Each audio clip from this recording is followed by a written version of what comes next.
Yes. Oh. All right. It says that it's recording locally. Then I can share it later. Mhm. Sure. Okay. Hi everyone. So here we are at the WRF-CMAQ tutorial. The WRF-CMAQ model is allows us to simulate air pollutants in parent domains, like just like this one, and then in child domains, like this 12-kilometer domain, also at finer resolutions in 4 kilometer and 1 kilometer. So it allows us to simulate meteorology and air quality in finer resolutions in very localized setting. And today I will show you guys how to run WRF, how to run CMAQ, how to post process, not too much detail into post processing, and how to perform WRF model evaluation and CMAQ model evaluation. Okay, see. So this is the WRF modeling system flowchart. For everyone who hasn't seen this one, it's the original website diagram for WRF, where it has three main components: WPS, real, and WRF. WPS is the WRF pre-processing system, which takes the terrestrial data and graded meteorological data coming from different data sets, such as National Land Cover dataset, also NAM, NAR. These are meteorological boundary and initial condition files. Also, there is other process like OBSGrid. There is no full version of OBSGrid. It's just called OBSGrid. It's a utility tool which allows us to combine upper and surface air data to the meteorological data that we have and get them incorporated in the real function, which creates the boundary condition for WRF and let us run WRF in like different domains. And once we have the output files from WRF simulations, we can do post-processing, analysis, and visualizations. So this is the flow chart, like how it goes. We have to do WPS first, then OBSGrid to get the data for real function. And once we run the real function, we have the boundary condition for WRF simulations, and we can then run WRF and get the outputs. Okay, so WRF preprocessor system, WPS, there is three main steps. First one is GeoGrid, the second one is UnGrid, and third one is MedGrid. So GeoGrid does define the domains that we are using. This is my domain that I'm focusing on. We can change the domains to uh, like to anywhere where the meteorological files are available. We cannot change the domain to a region where we don't have meteorological boundary files or initial boundary files. So it's more like a regional model. And once we define the domains in the name list of WPS, we can run GeoGrid exe. That will give us the GeoEM files. These are the first and very first output files that we will have from WPS or WRF for that matter. So the next step is we have to run ungrib. And this is the function that is being used to ungrib or unpack the NAM NAR data or ERF5 or GFS data. Those are initial and boundary conditions for meteorological files. We use this ungrib exe to unpack the data. Those data are in grib format, and we use the ungrib data to let the to be used in the next step, meteorological medgrid exe. So these are more like intermediate met files. We just ungrib that, and this is very fast. So it and unpacks every file in every frequency. For example, NAM has 6 hourly, frequency. So the files are being recorded as in every 6 hours. NAR is, on the other hand, is 3 hourly frequency, but there is some issues with the NAR, the skin temperature issues. So I was initially using NAR. So I'm not going into the full name, so you can have that from the user guide. But there was initially issues with the NAR file, which was producing unreasonable temperature, skin temperature. And then I switched to NAM and started using it because it does not have that problem. We can also use ERA5 and GFS. So you guys are open to explore those ones. And once we have the intermediate met files, we just run metgrid.exe and get the met em files. So these are the meteorological boundary outputs or initial condition outputs for our three domains. So the star here denotes that it's for multiple domains. So it can be D01, like this one, D02, and D03. So this is the file that we need to create the actual boundary condition or boundary files for WRF.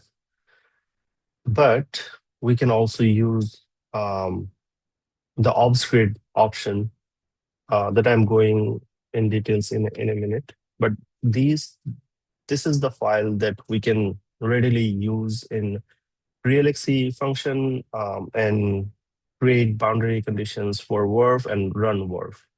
But if we are using Plime-Ju physics option, which is very important in our WRF configuration, we are using the land surface model called Plime-Ju physics, and if we use that, we need to be going through the obfuscate function.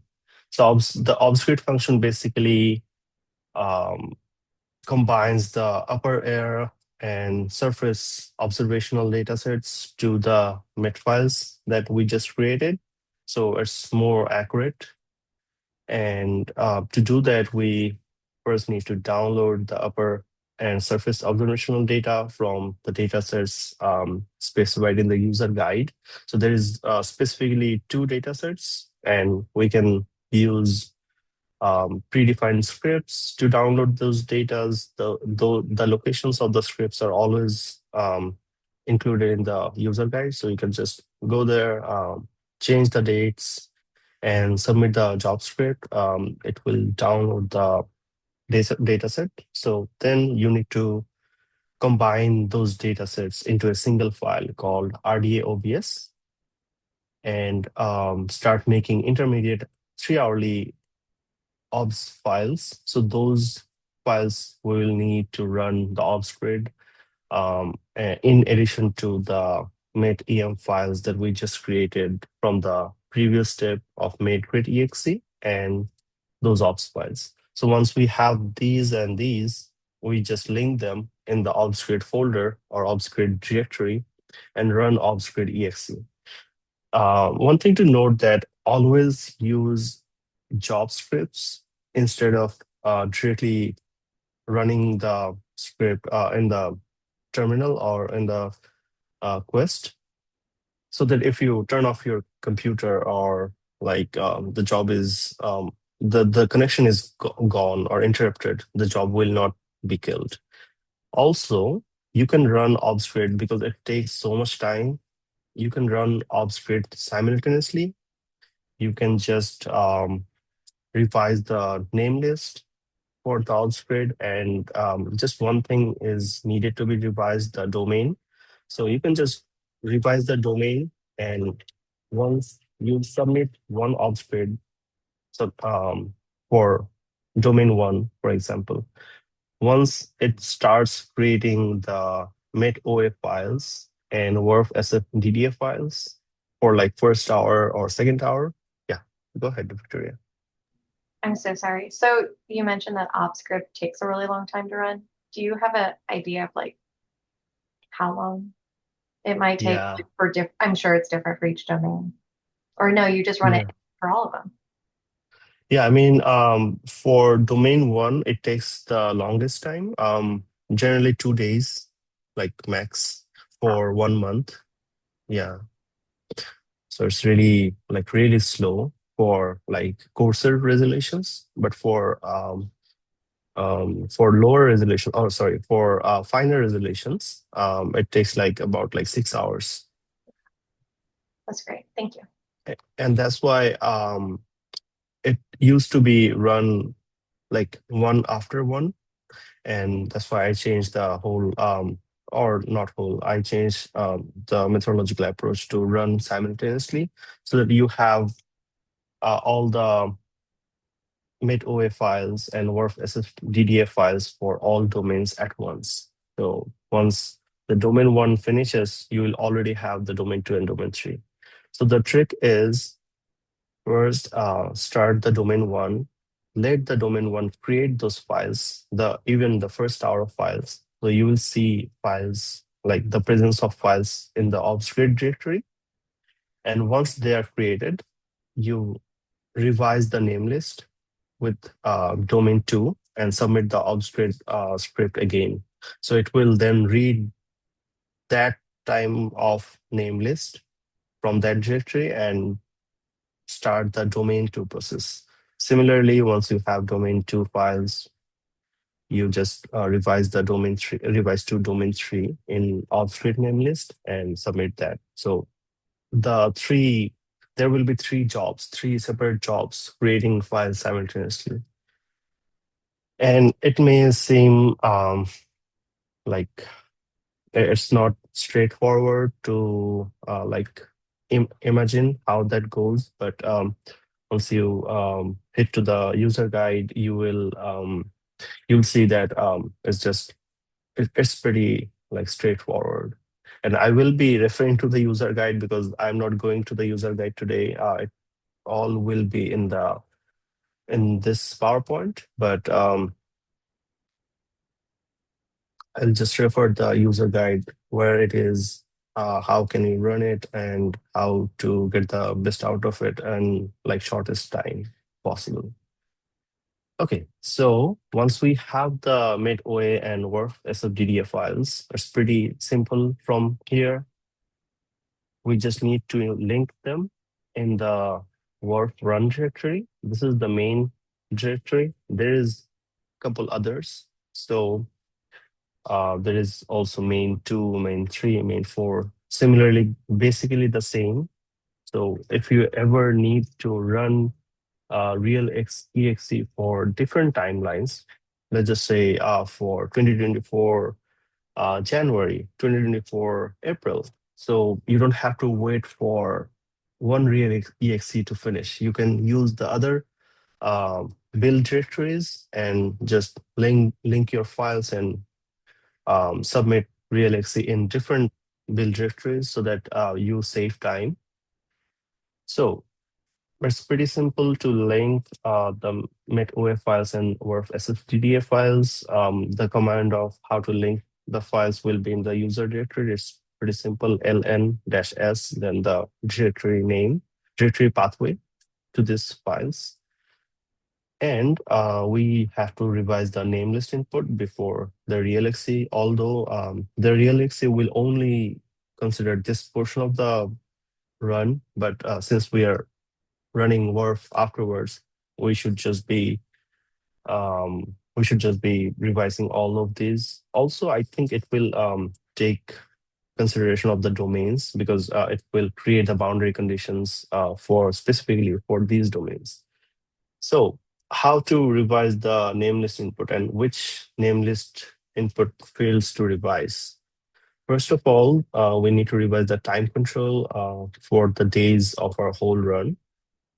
So our objective is twofold.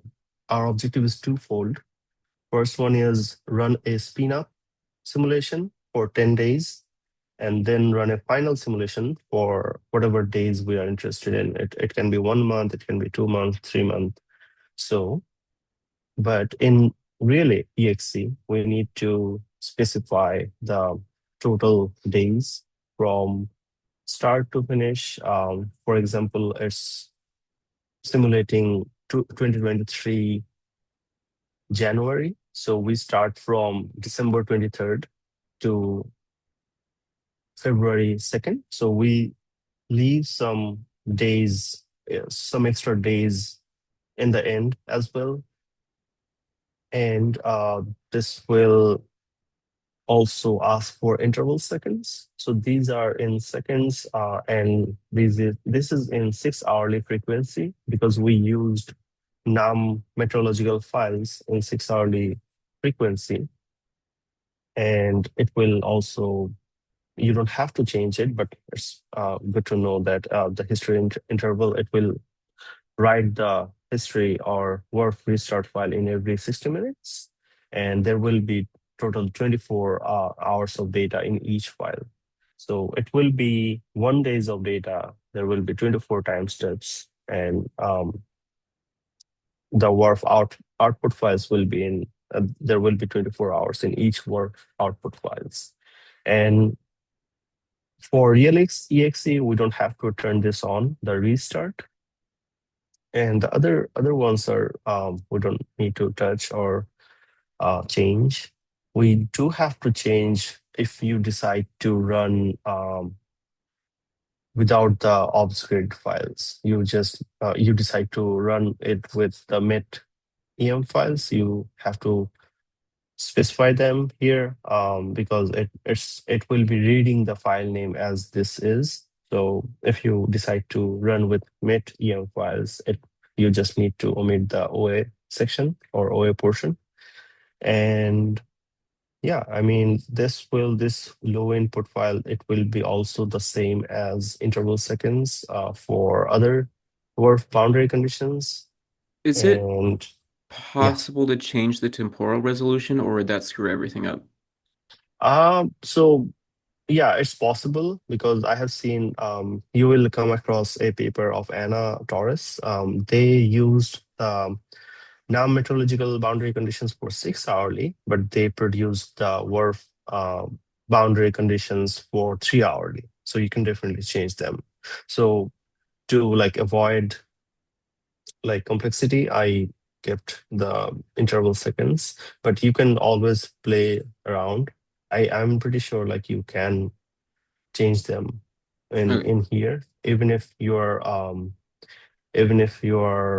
using met OA files in 6 hourly interval.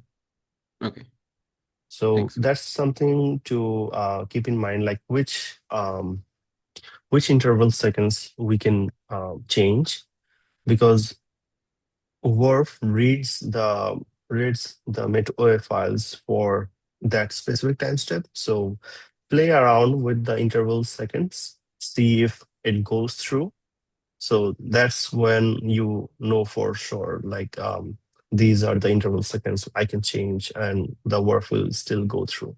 Because 3 hourly, even if we run WRF for 6 hourly interval, the ultimate WRF-CMAQ will be run in hourly Okay. resolution. So, but it's always better to have like finer hourly frequency, like 3 hourly is better than 6 hourly. Okay. Cool.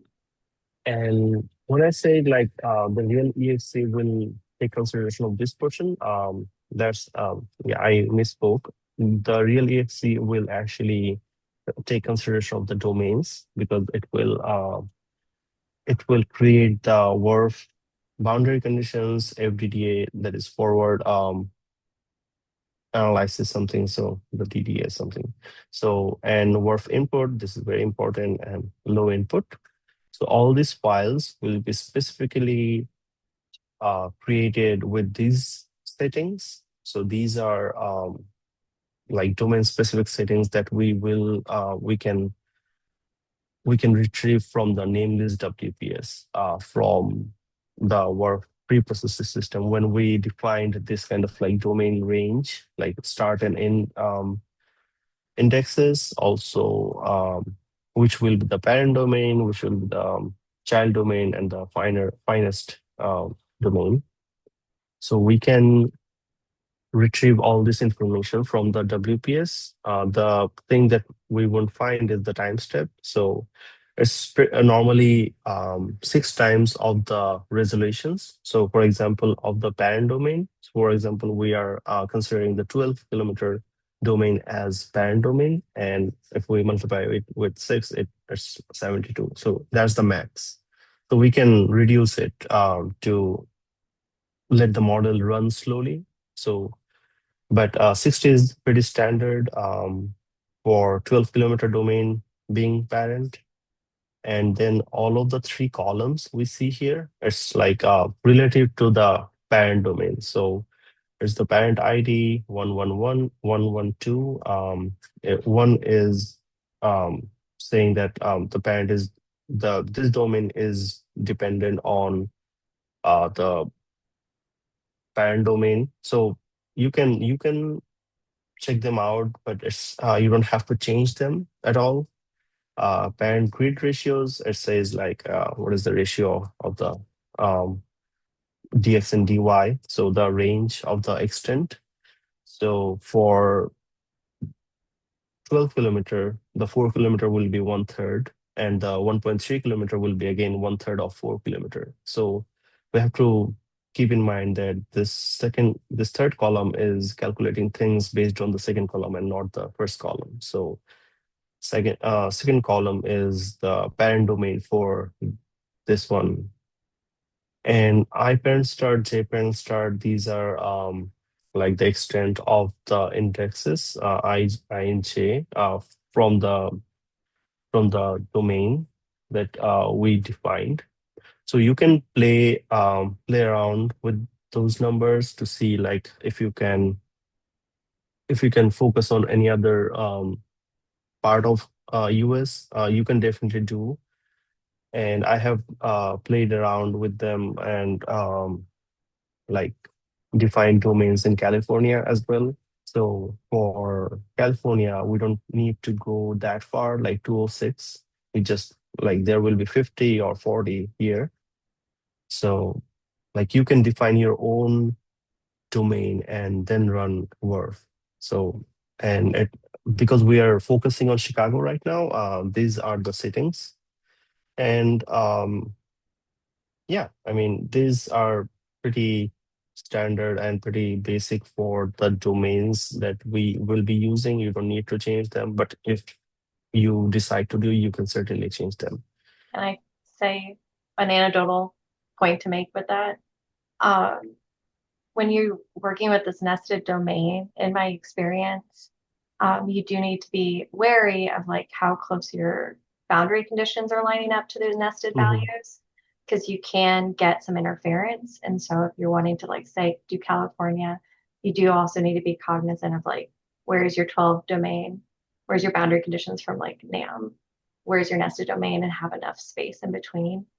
And the Yeah. other point that Devatashi made, and I'm just gonna add to, is that we can turn the knobs and dials on your time steps, but you do need to be cognizant of model instability, because the Exactly. model can actually start to run away and it will produce absolute garbage. You'll get like weird artifacts in the actual model output. And so you can turn the dials and knobs, but I would highly suggest trying to identify name list online that have set up these things previously, because if you go to small in those time steps, again, model instability is just like it's out there, uh, just to be aware of. Yeah.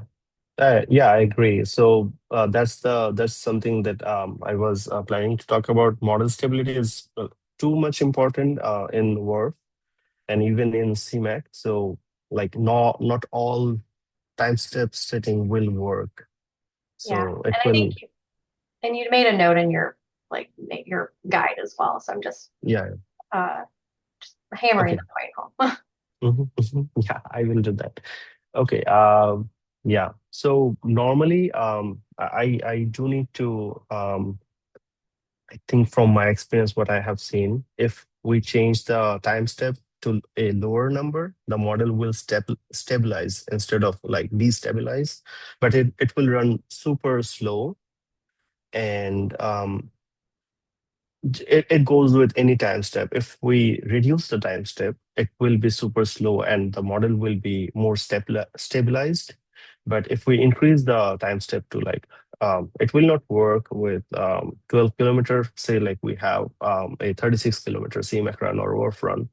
So you cannot really like increase the max, increase the time step to the max. So it will destabilize the WRF. And that's why we need to be cautious about like setting a time step that stabilizes the model enough, also runs the model fast enough to like get it done with in our planned window. Right now, the good news is the model is super fast, WRF. I don't know how long it will be this way, but right now, one day or I guess, yeah, one day it takes like about 6 hours to be finished. So it's pretty fast compared to the older version that I have seen. It could be because of the Quest upgrade back in April, I guess. And we don't need to worry about this time step as of now. But yeah, if your WRF crashes, you can play around with this time step, like reduce it, get the model more stabilized, and then submit your job so that you can figure out like which time step works for your WRF simulation. And these are the extent of the west to east and south to north. These are pretty standard for our domain. And this is the vertical extent. Ours is 36 vertical layer model. And this is the ETA levels. It's vegetational levels, I guess. I am not too sure like what this number means, but I am sure like it reduces from 1 to 0 gradually. It it was used from, I guess, a paper of Ashish, who works in University of Illinois, Urbana-Champaign, right? So, and Discovery Institute here in Chicago. Um, yeah, this PTOP requested, we definitely need to change it if we plan to use other boundary conditions rather than NAM. So this PTOP defines the top pressure level of the boundary conditions. And for NAM, it was 10,000 because there's 100 HPA for NAM, the like model top. And for NAM, it's 50 HPA. Sorry, for NAR, it was 100 HPA. So it was 10,000. So it's in Pascal. So as I'm using NAM, we need to change it to 5,000. And number of made grid levels also will come from the made files. So there will be specifically written at the top of the netcdf files that you can read by ncdump h. And number of made grid soil levels will also be there. So we need to change these three from the mid or the boundary conditions that we are using.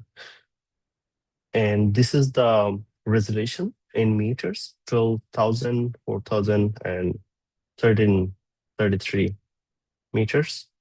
Grid ID 1 to 3, parents time step ratio. This is important because it will, for domain 2, it will be 20 seconds. For domain 3, it will be 6.6 seconds. 6.67, I guess. So, and we don't have the feedback option on. So if anything is defined as 0, it will be turned off. So going into the physics options, this is MP physics, standard physics, Morrison physics that we'll be using. Cumulative, I think the cloud something. So cumulative physics for only first two domains. It's standard procedure for not to turn this on the finer resolution or the finest resolution. This is radiational long wave and short wave physics. We all, yeah, I'm so sorry. Do you know why sure. we don't have cumulus physics, like cloud physics, on the 1 kilometer? I don't, but it's like in the in the original WRF tutorial, they specifically says that don't turn this on. I I I flustered by that because it'd be nice, especially for Max's project, to have like. Although I don't know if you're going to go to the high resolution, Max, are you? Not yet. I'm on 4 for now, so it's okay. Okay. Mhm. Well, that might be some doc like literature to like dig into if you can Yeah, turn that one Mhm. on, because if you're wanting to model aerosols impact on clouds. Yeah. yeah. Okay. Thank you. I didn't realize. So I appreciate that little nuance. So like we can do one thing. We can define the 1.3 kilometer as domain 2 and turn it on, and define another domain that is 1 kilometer. I'm not too sure like if that's possible as of today, but we can do in that way if Max comes down to that point that he needs to run with Cumulus cloud physics turned on. But yeah, this is, I don't know the science behind turning it off. It's just like says you need to turn this off for the finest resolution domain. And these are the Climb shoe options. So boundary layer, PBL physics all turn to 7, surface clay physics turn to 7, surface physics turn to 7. So when we turn everything to 7 for these three options, it says like we're using the Planchu physics option. You can use other options. I'm not too sure like if this group will be using other physics options. And then you don't need the MIT OA files. You just can use the MIT files. And this is the radiational time steps. It also controls the stability of the model. The higher you go, I guess the lower is the stabilization. And that's why normally it's 10 to 15 minute. And what other things? Other things are pretty standard. You don't need to change them except for this kind of number of land category. So in GeoGrid, we used National Land Cover Dataset, which has like 40 land category. So that's why we mentioned it here, that we have like 40 number of soil layers from GeoGrid is 2. Um, so there is a big error that comes up often, which has like the rib x never exceeds something something. So in order to, I was dealing with it for too much time in the beginning. So when I turned off these options, mainly this one, number of soil category, so it started to run because the new GeoGrid, it has updated GeoGrid input files.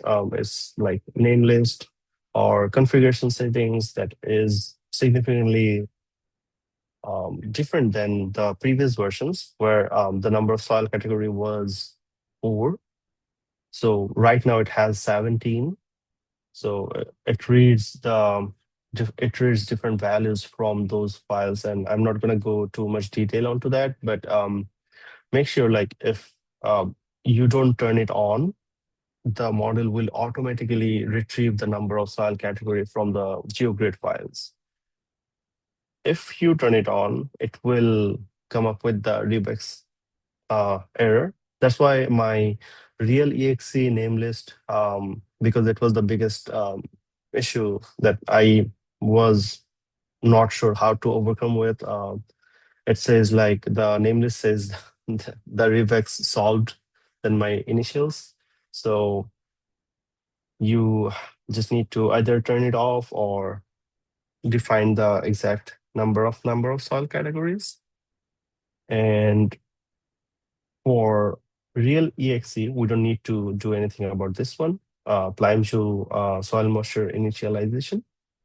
But for WRF run, this will be the only field that we will change from spin up to final run. For spin up run, we will turn it on for all domain.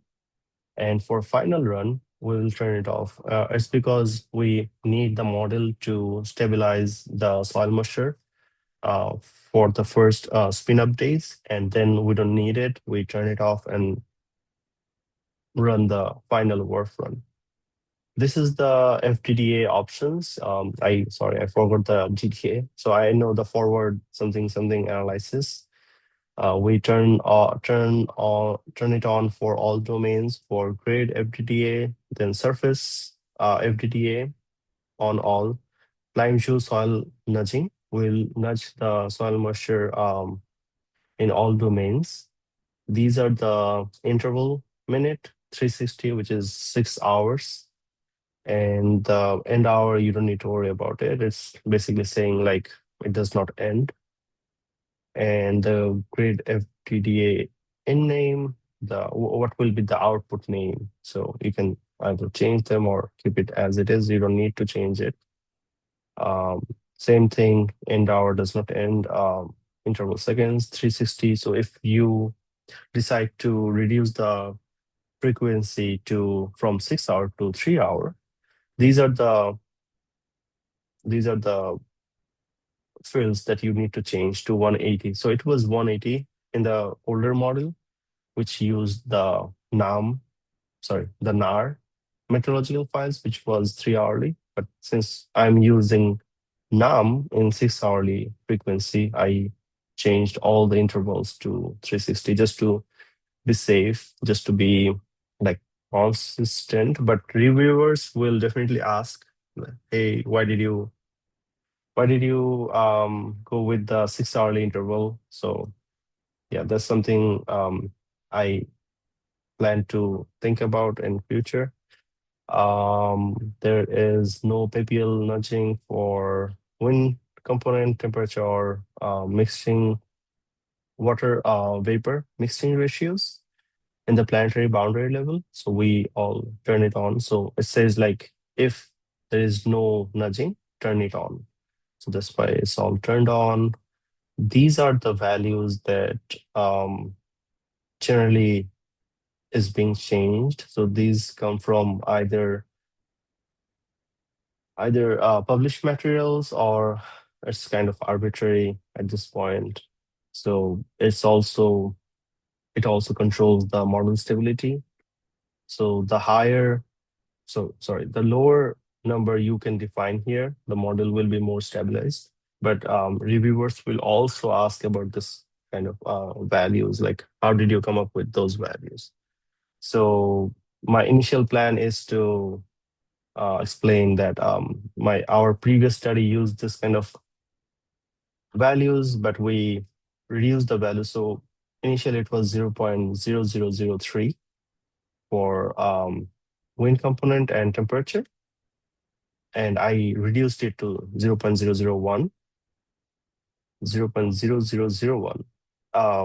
based on the recommendation of WRF forum, and that like stabilized the model a bit further.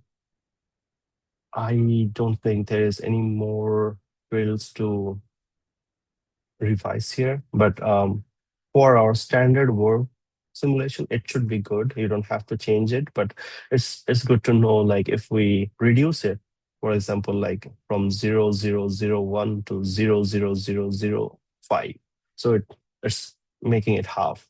So it will be more stabilized, but we don't need that as of today. The work runs fine with the settings, so we don't need to change it. Okay, so the next thing and kind of the final step for Workfront is to copy the name list input when we have those files, the boundary files, the FDDA files, the WRF input files, and low input files. We need to make a output directory in the designated output directory space and copy the name list to that output directory. Revise the name list to configure a 10-day spin-up. So all we need to do is change this 42 to 10 or 11 and change the time configuration here. For example, like from 23rd to January 1st or even January 3rd, depending on the number of days you want to spin up the model with. And turn the Plain View soil moisture initiation option on for spin up and turn it off for final run. And there is a run script for the new WRF in previous output directories. So you can just copy that to your output directory and revise the name, revise the configurations of the pathways where these kind of files reside. So you have to point to that directory from where WRF can read them and link them in your output directory. And remember to use the same number of processors that you used for spin-up and final run, because when we use 100 nprocs for spin-up run, it will create hundreds of restart file for one day. So suppose this is the basic thing that I didn't know, and my WRF crashed, and I just like initially stabbed. At that point, it was too many issues with the WRF, and this is a simple fix, because for final run, I thought like let the WRF run much faster than my spin-up. So I changed the WRF nprocs from 100 to 200. So, but it will not find the rest 100 WRF restart file from the spin-up run. So you need to make sure like set the nprocs initially to a like medium level. Each core in our quest, we have like 6 or 7 cores. Each core has 128 nprocs. So it's usually better to like define 128 nprocs. It's not guaranteed that you will have all the cores in a specific node. It will be distributed from like different cores, but it's just a general idea of how many nprocs or how many processors we should be using for WRF. 128 is good enough to finish the WRF simulation. I'm not, I cannot remember how many days, but it's pretty fast right now. So same nprocs for spin up and final run. And once you revise the run script and point out to the files that you have just created, also the WRF SFDDA files that we created in ObsGrid portion, it will automatically link them when you submit the job in the quest. And it will create the outputs as WRF output for all domains in each day, and WRF restart file for each nproc. So for each day, so it will be 128 files for one day, and there will be like 1.3 gigabytes each. So it's lots of it will occupy a lot of storage for 1 month, but most probably should be good. So we are done with WRF run. It's like not super crazy. We just have to copy the name list and revise the run script that will read those files and create the WRF output files. If you run into issues like libx never exceeds something, you have to change the physics options, reduce the radiational time step, change the time step of domains, like not too much, but not too less. So like 40, 50. So it can be that much lower. So you will not compromise too much. And also, it's always, if you cannot find any solution to the problem that you're facing, always refer to the forums, refer to ChatGPT. It helped a lot. So because ChatGPT has this kind of like, I don't know, algorithm to help you out. So I recommend using that. So it's a it's a basis for trial and error. If you are into trial and error, I'm very much into trial and error. So, and yeah, hopefully it will output WRF and restart files. Once we have those files, we have to run the nudge down exe. So that's something in the older user guide. It was just shadowed in a place that, hey, you don't need that, or you might not need that, but we do to make the boundary condition for domain 2. And that's something that will be used in CMAQ. So once we have the WRF output files from domain 1 and input files for domain 2, that's from real exe and that is from WRF run. We just need to link them in our WRF run directory. That run directory we use the real exe for, and copy and link this one, libx solved looping. So there's two name lists. This one is for domain 2, and then there is other name list that's specifically for domain 3. And we need to revise the name list input for interval second from 21,600 to 3,600. It will create the time step in every hour and run the nudge down exe using the script that there is a script of submit nudge down exe. So it will automatically create the boundary conditions. So for WRF output, in order to link the WRF input files, you need to specify the name of the linked file as WRF NDI. I'm guessing this is nudge down index or something. So the nudge down exe will only read the WRF NDI and WRF out D01. That's a problem with the domain 3. So we don't have WRF out D01 renamed the WRF out.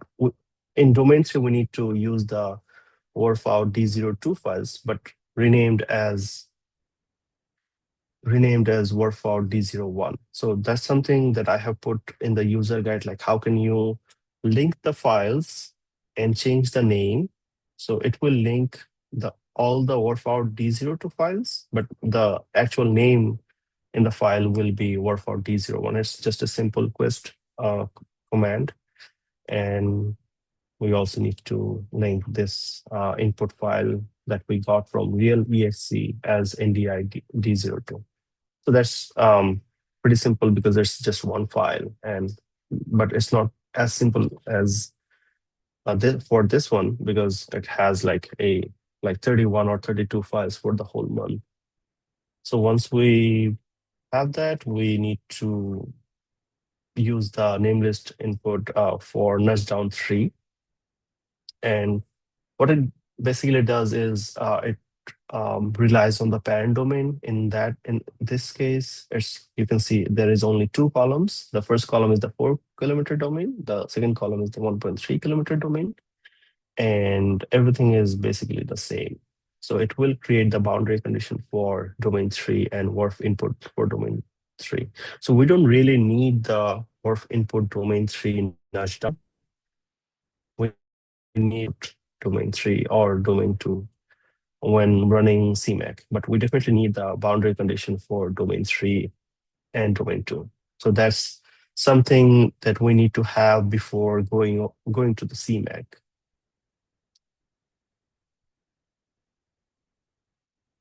Okay, so coupled WRF CMAQ, first we need to run WRF CMAQ for domain 2 because we will need the outputs of domain 2 to run domain 3.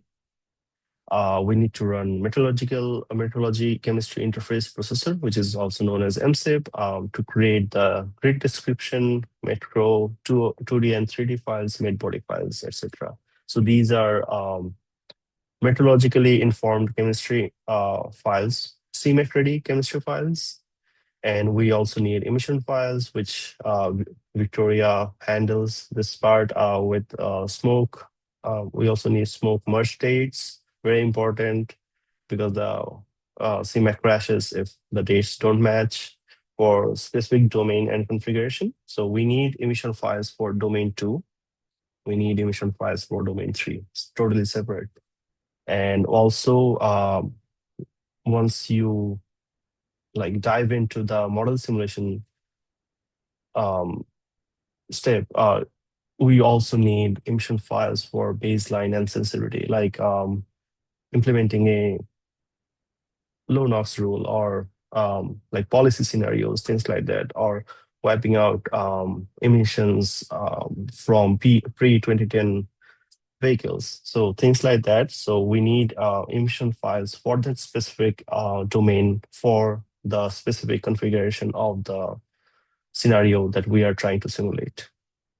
We also need chemical initial and boundary conditions, icon and beacon. These are very important files, which will define the initial concentration and boundary conditions of the CMAQ simulations from either Cursor CAM-CAM model or CMAQ model or GeoSIP, which is composition forecast simulations. So we need icon and beacon files from a domain that is larger than our targeted domain because there's boundary conditions, right? So, and we need WRF products, which are WRF output files. So I'm showing you for the domain 2 simulations. It will be changed to domain 3 if we are simulating at 1.33 kilometer domain.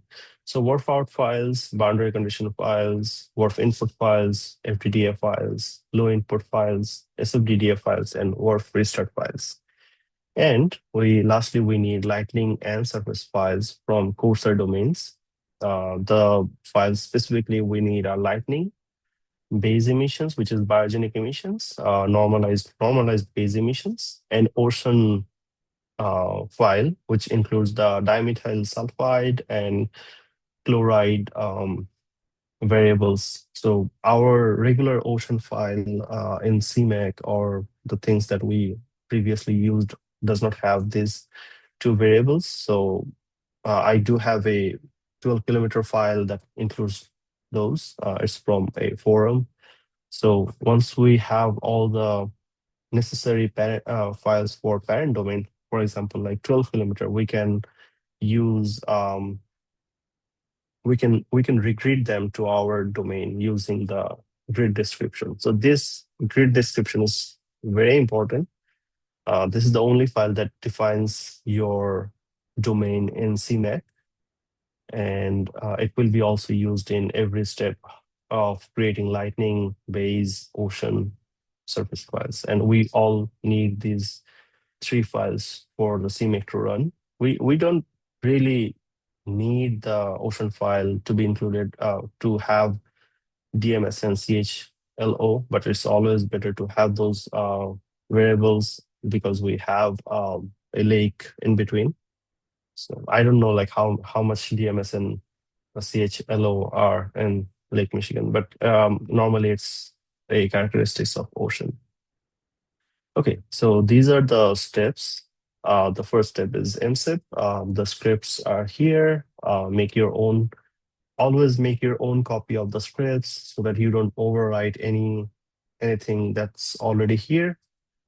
Revise the different settings here. So the main issues that I faced when like navigating through WRF-CMAQ is which fields do I need to revise? So these are the only fields that you need to revise the application, which is Chicago LATCO D02. In my case, you can call it anything, and it will be printed out in your output file. This is not necessarily your grid description file.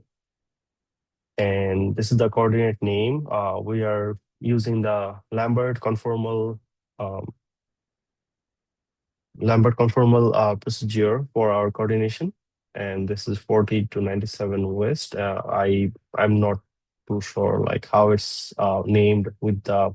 Let's say maybe we have something in the geo description, so it should be like the extent, and the grid name also comes from the grid description. I'll show you the grid how the grid description file looks like. So it's a like 5-line file. So the data path is our WRF-CMAQ data path. The methodological directory is the output of the WRF. So you need to define that with revise that with your output directory. The geo directory, which we had in the very first step of GeoGrid exe. So it's the GeoEM files, the output directory that we want our MSIP files to go to. This is, you need to revise that one to your choice. The program directory, where the MSIP source code resides. So this is the pathways. We don't need to change that. And for inmet files, we do need to change the WRF output depending on the domain that we are running. So we need to run MSIP for two domains separately. So when running domain 2, we need to define D02 because the WRF output files are named this way. Also, the GOM files, that file that we will be using for domain 2 is this one, domain 2 file. It will be the name convention is pretty standard. If you don't change anything, it will remain the same. We don't need to worry about that. And it will once you use this kind of run script in this, there is two script. One controls how MSIP will run, and the other one controls the time step. So the start date, the end date, the looping. So this submit script controls the looping of the time. So it finishes one day and then goes to the next day. So you need to mention your run script in this submit script and just submit it with SBatch. So once you submit those, we will have MSIP outputs as grid desk, metro files, met modif files. There will be other outputs as well. Soil grow, and grid grow, I guess. So we don't really need those. We need like metro and metro 2D and 3D both. In later stages, also we might need mid-body files, but it does not hurt to have all the outputs in a output directory that you defined. And this will be MSIP is really necessary for running CMAQ because the icon beacon file will depend on MSIPs. We need grid description file to even run CMAQ. We also need these files to run CMAQ. And it's a pretty fast process, so it should not take more than 2 hours to be done with domain 2 and domain 3. So if you can run simultaneously by using different run scripts. Okay, and now we are in the icon beacon files. This is pretty much a headache at this point because we don't have icon beacon file after 2022. We or Stacy, the person who was handling CMAQ or CMAQ before me, she used, I guess, CamCam. And I don't know how that works. Max might know because since Max might have created icon beacon file from this website. Do you want to talk? Yeah, I basically followed Stacy's user guide for that specific section, so that still seemed to work with the scripts that we had there for CamCam. If we're doing like, yeah, from 2001 to 2022. Okay. Yeah. So yeah, Stacy's user guide should be able to help you with if you if your timeline of worsening simulation falls in between these dates, we can use CMAQ 36 or 12-kilometer runs. We're using 12-kilometer as of now from EPA. So it was created on need basis from a scientist from EPA. Uh, but we have the icon beacon file for winter, spring, summer, and fall of 2023 on Quest. So if you decide to run 2023 for some reason at later date, you can definitely do that. Right now, what I'm using for 2024 is the GeoCF composition forecast for boundary conditions. And I'm using, again, a EPS scientist, Baron Henderson's AQMBC codes. The codes are here. You can do it all at once, but I would like to download the data first because the downloads takes awful amount of time. Like it takes like 3 or 4 days to even download 1 month. So in 3 hourly frequency, if it's 1 hourly frequency, it's like crazy. It will take even longer. And these are, you can just revise the start and end date and download the data. One thing to note is we have to download the last file of the previous day.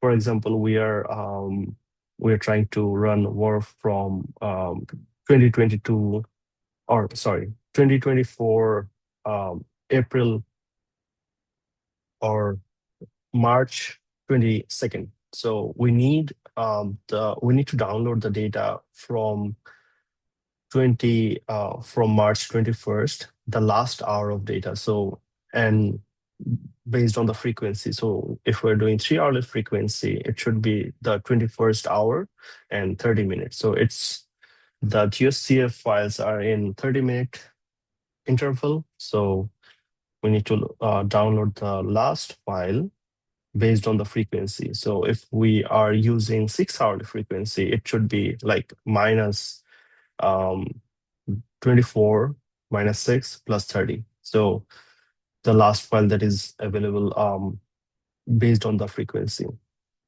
I have made note about that in this PyCode, and like you can decide.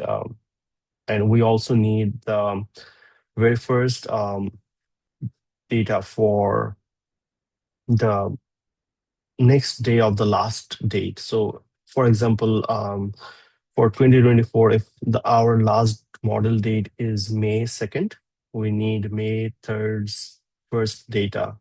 It's 00, time step as 00 and 30th minute. So the first file for the next date, the last file from the earlier date. That we need to interpolate the GeoCF data into hourly time steps. Okay, that was not very straightforward. So, but you will get to know it. Like it's nothing crazy. Then we have the option to create icon files. For example, GeoCF is only used for beacon files. So there's boundary conditions. And normally, once we have the domain 2 data, domain 2 CMAQ output, we can create icon files as well from the outputs of the domain. But we cannot do that for something that we don't have. In that situation, we can always use profile icon. So there is like CSV files made available by CMAQ that we can use to create the icon files based on the predefined CSV files. So it's called prep icon utility. Instead of regrading the CCTM concentration files, that is the output of CMAQ. And we can lastly use CMAQ, and we have to use this CMAQ built-in icon and beacon utility to make a domain 3 icon beacon files. So if we have a coarser simulation, coarser CMAQ simulation, we can readily use the outputs in icon beacon utility to create the icon beacon for domain 3. And that's something you or Victoria will be using like in near future to create the icon beacon file for domain 3, because domain 2 simulations are finishing up. So once you have that, you just need to specify the pathway to the CCTM concentrations. I'll show you the different there were the ports for GeoCF. So you see these dates are not like defined as it should be, but it should be 21st 30 minute for the earlier date and 0030 minute for the next date. And there, this is the first step, and this is the second step. We don't need to change anything in the second step. We just need to run it, and we need to change this one because it will be based on our domain configuration. So grid description and where the grid description resides and the domain grid name. So the frequency, the start and end date, where is the route, where should I download the GeoCF input files, and the beacon file route, where should the outputs will go, and how they should be named. You can change them all.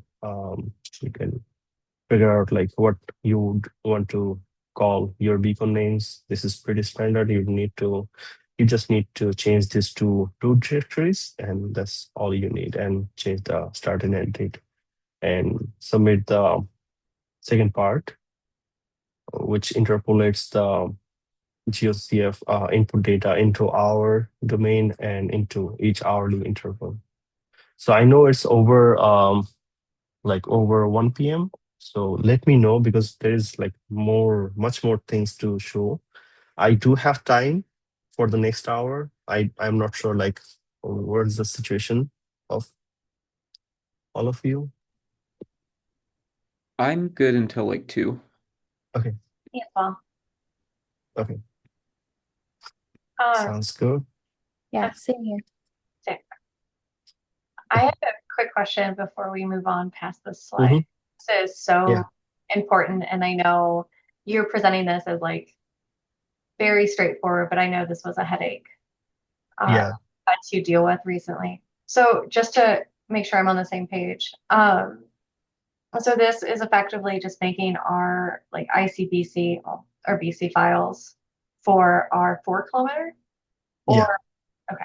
So we will have to run this for the winter and spring, or has this already been ran? It's already ran. So if you decide to go into 2025, you have to run this again. I mean, that sounds like an Anna problem, like a Yeah. grad students to come energy. Um, but okay, so this is fantastic. Thank you so much for like just sharing this. I think this is valuable just as a CTM modeler, knowing Yeah. this exists. Thank you. Just to note, you need this AQMBC module in your Python loaded.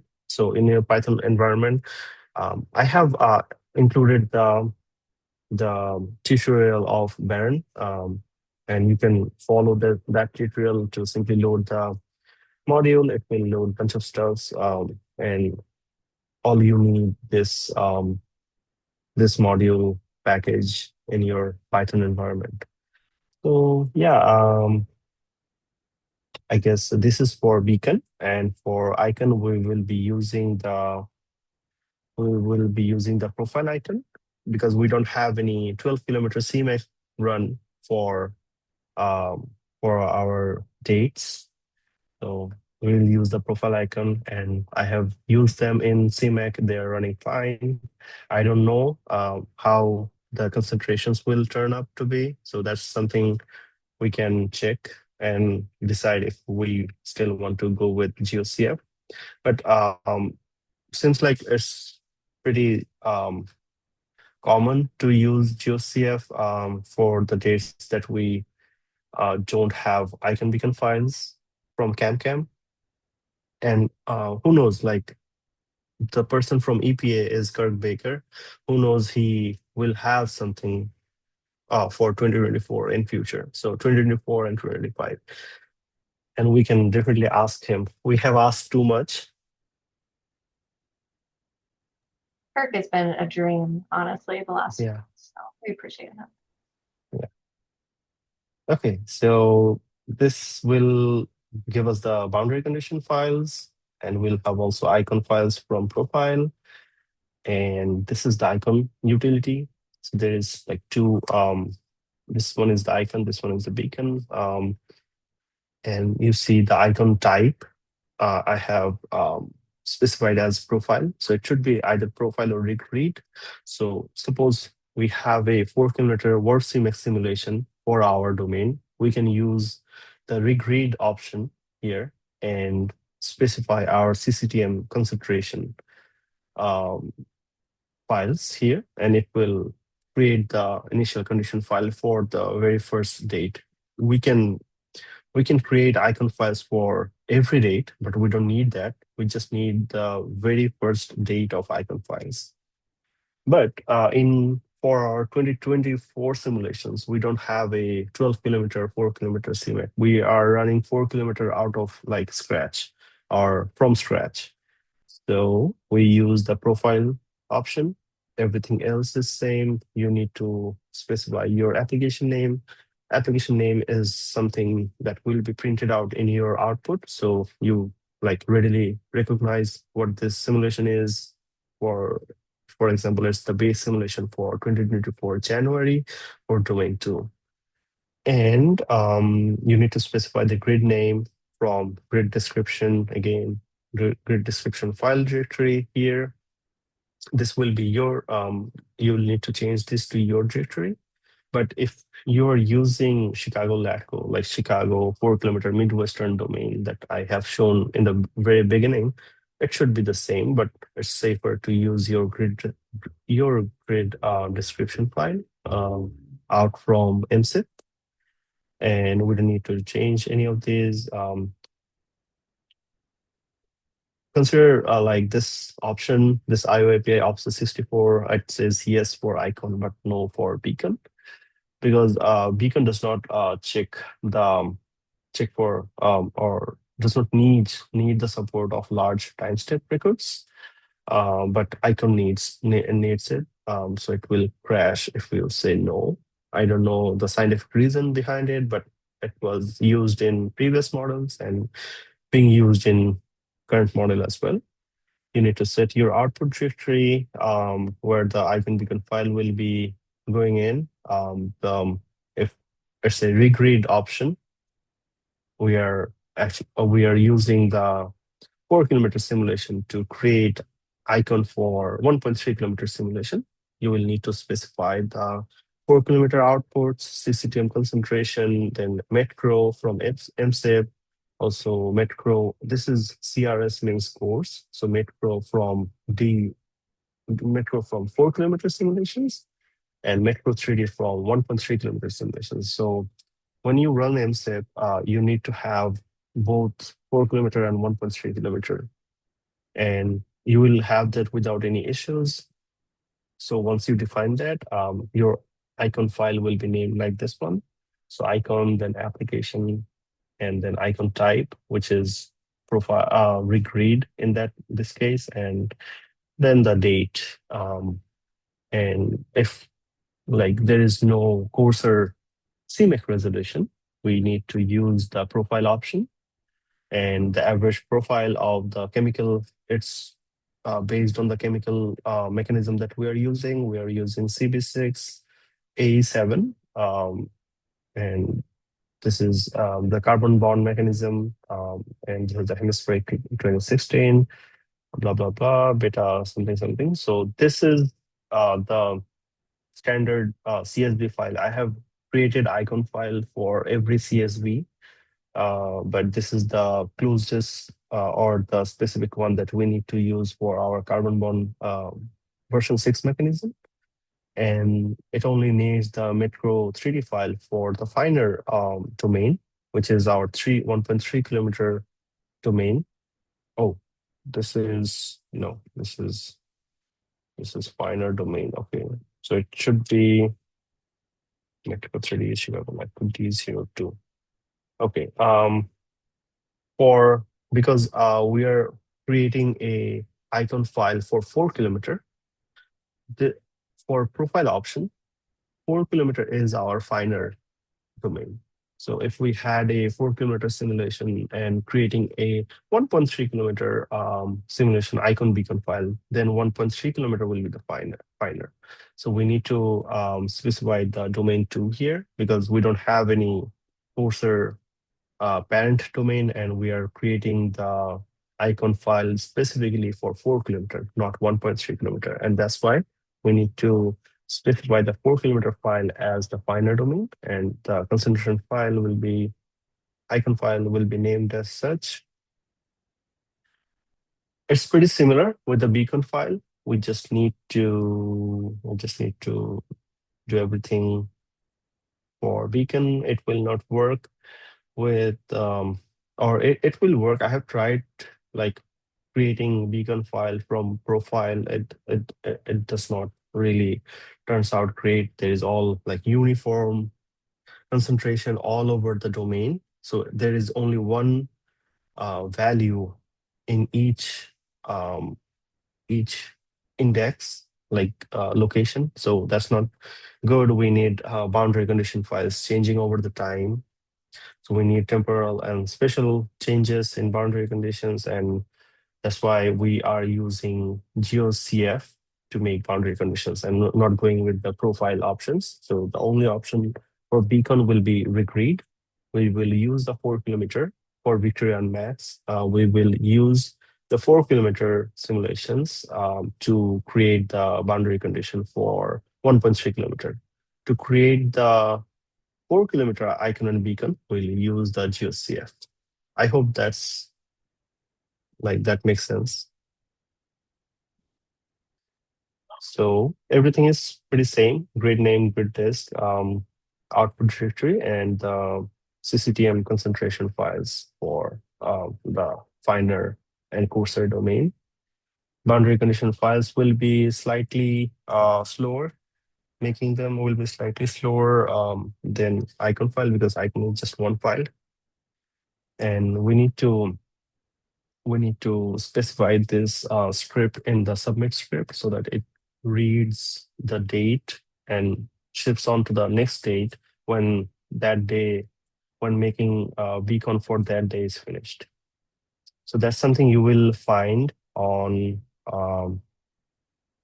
the directory of the icon beacon utility here, CMAQ utility. So there will be a prep/icon or beacon, then there will be a script directory. So you will find these two and the submit script in there. Okay, lightning and surface file. This is one more headache we need to sort out. This is domain specific. It's not timeline sensitive. We just need set of lightning and surface files for specific domains. So we don't need that for a specific timeline. It does not come with any timeline. It's just domain specific. And we need a CONUS parent file to make those like recreated file for our domain 2 and domain 3. So we have our grid description file, and this is the file that it looks like, the grid description. So this is for domain 3. See how the domain name is generated here. We specified that in somewhere in GeoGrid exe. So that's how it's named. This is Lambert conformal projection. And these are the latitude and longitude starting point that we defined in namelist WPS in the very first step. So we have that, we have all these scripts in this directory where we only need lightning, base, and ocean. So these are the 3 files that we need.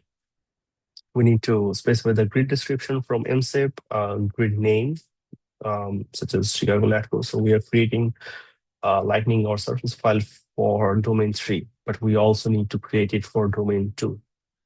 Input file name, it will be coming from Conus as well. I haven't tried to create the, I haven't tried to use the base file for 4 km. So it's just like using the same parent Conus file to recreate it to our 1.3 km. That's something to check if that creates any issues with the base files. I don't think so, because it will just, this is a bigger file. So this is a whole Conus file, and it will just zoom into the grid that we are interested in and like keep everything in between. Output file name, it does not depend on the date or month. It just says windowed from 12US1, which is the Conus one. Everything is same. This is projection. It comes from name is WPS. That's something, that's why I didn't change it, because the parent domain has this kind of configurations. So I didn't change the parent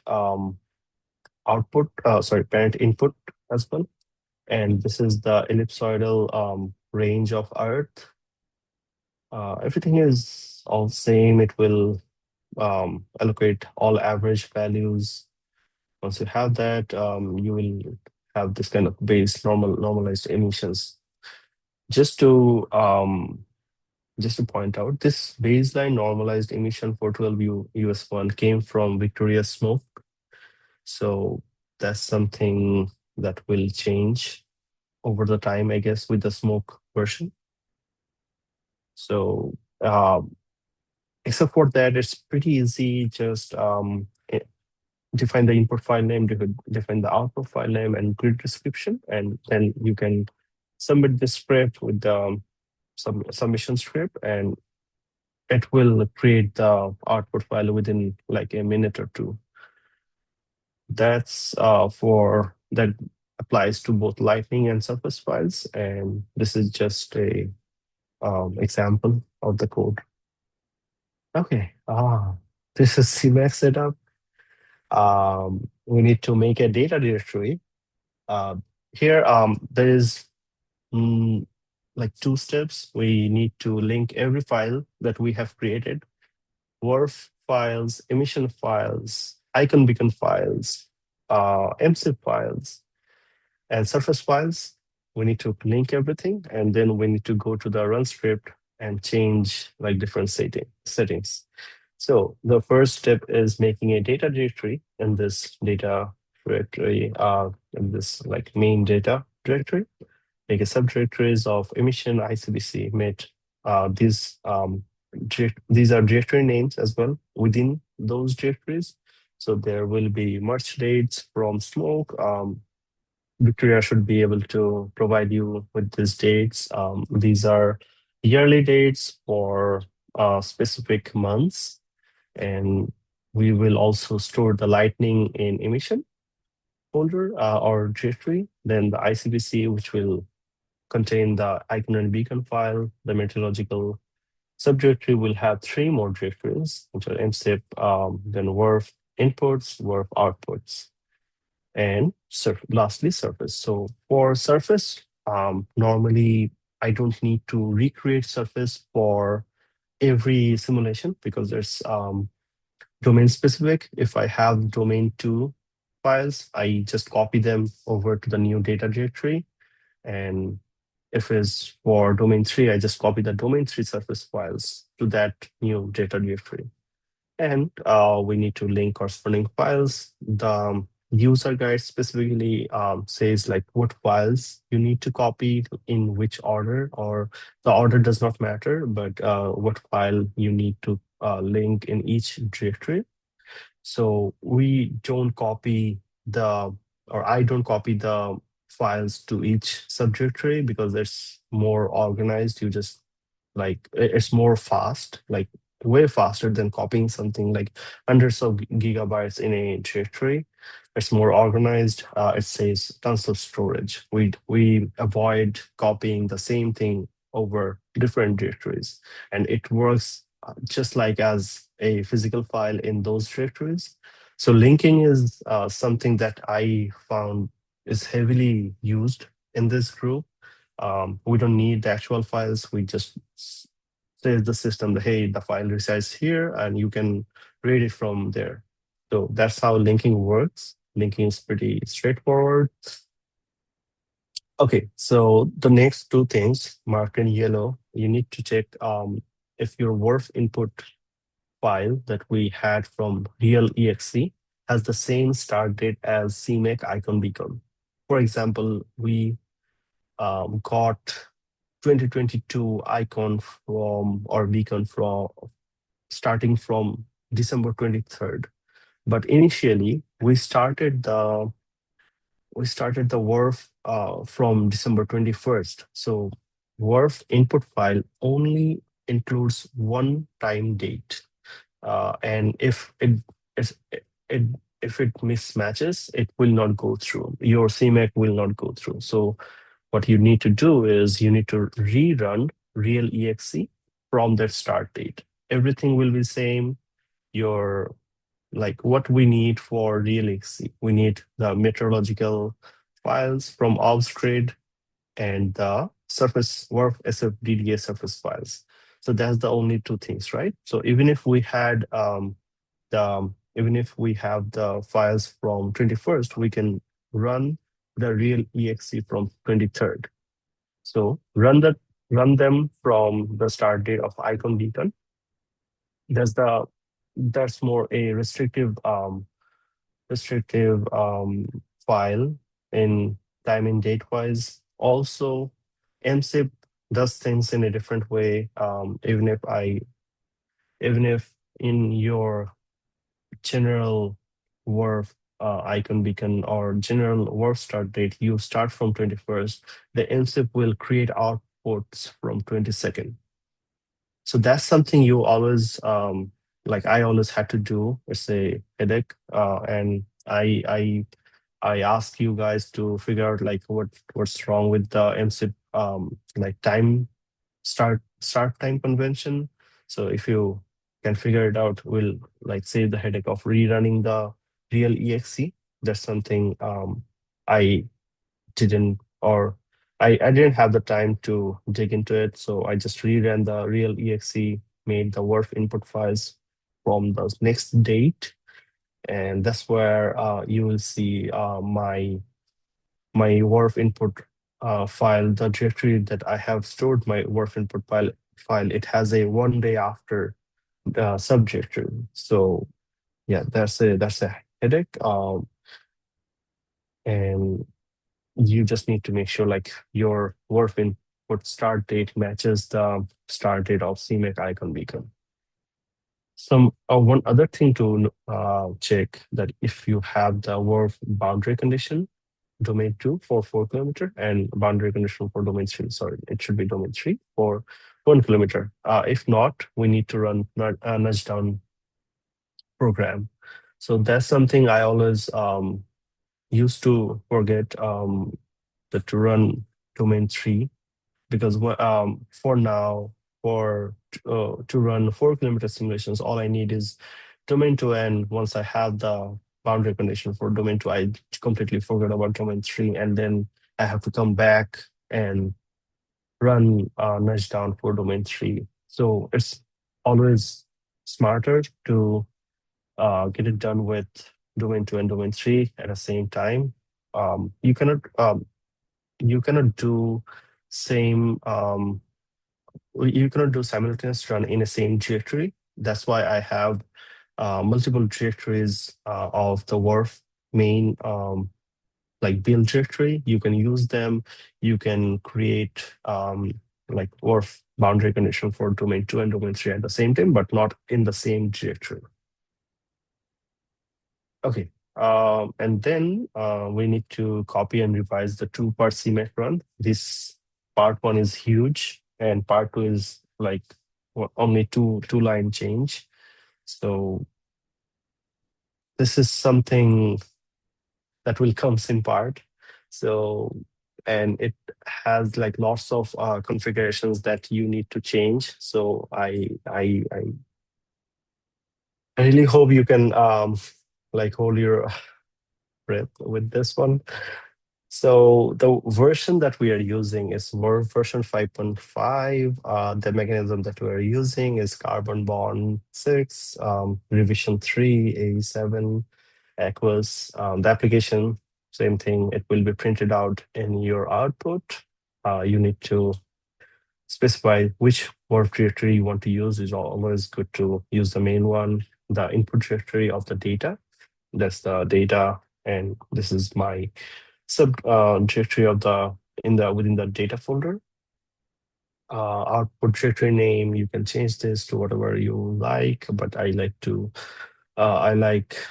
recognize it at the first moment I say it. So it's baseline 2023 fall simulations for domain 2. Output directory name, you don't need to worry about that. So for the spin up, it's part 1 only simulates day 1. So the start date is September 22nd. So think about the 10-day spin up and the final run for the whole month. So in CMAQ, we don't need to do that. We need to create one file, the first day of file, and you need to change whatever this is like to the same date. So it will start and end at the same day. And the NS time step is 24 hours, and this is with the time step in each file. It's 1 hour. And WRF CMAQ frequency, how much the WRF and CMAQ will interact with each other, it's 5 seconds. And continue from spin up run, it's false. For a new start, which is true here, it should be false. And these are WRF time step. Remember, we had 60 seconds for WRF, 12 kilometer, and we divided it by 3 for domain 2, which is 4 kilometer, and domain 3 for 1.3 kilometer. So 60 divided by 3, 20, number of land use type from geogrid for the radiational time step. You can play around with it. I specified it as 20 because that was the time I was trial and error with this script. And met file time step is 1 hour. Lightning acceleration is false. We don't need to worry about any of the things below. Okay, so the next step is you see the little gap that I placed in between. So there is other lines that we don't need to worry about. We just need to change this grid name, our grid name from the grid description, and it will also create a grid description file.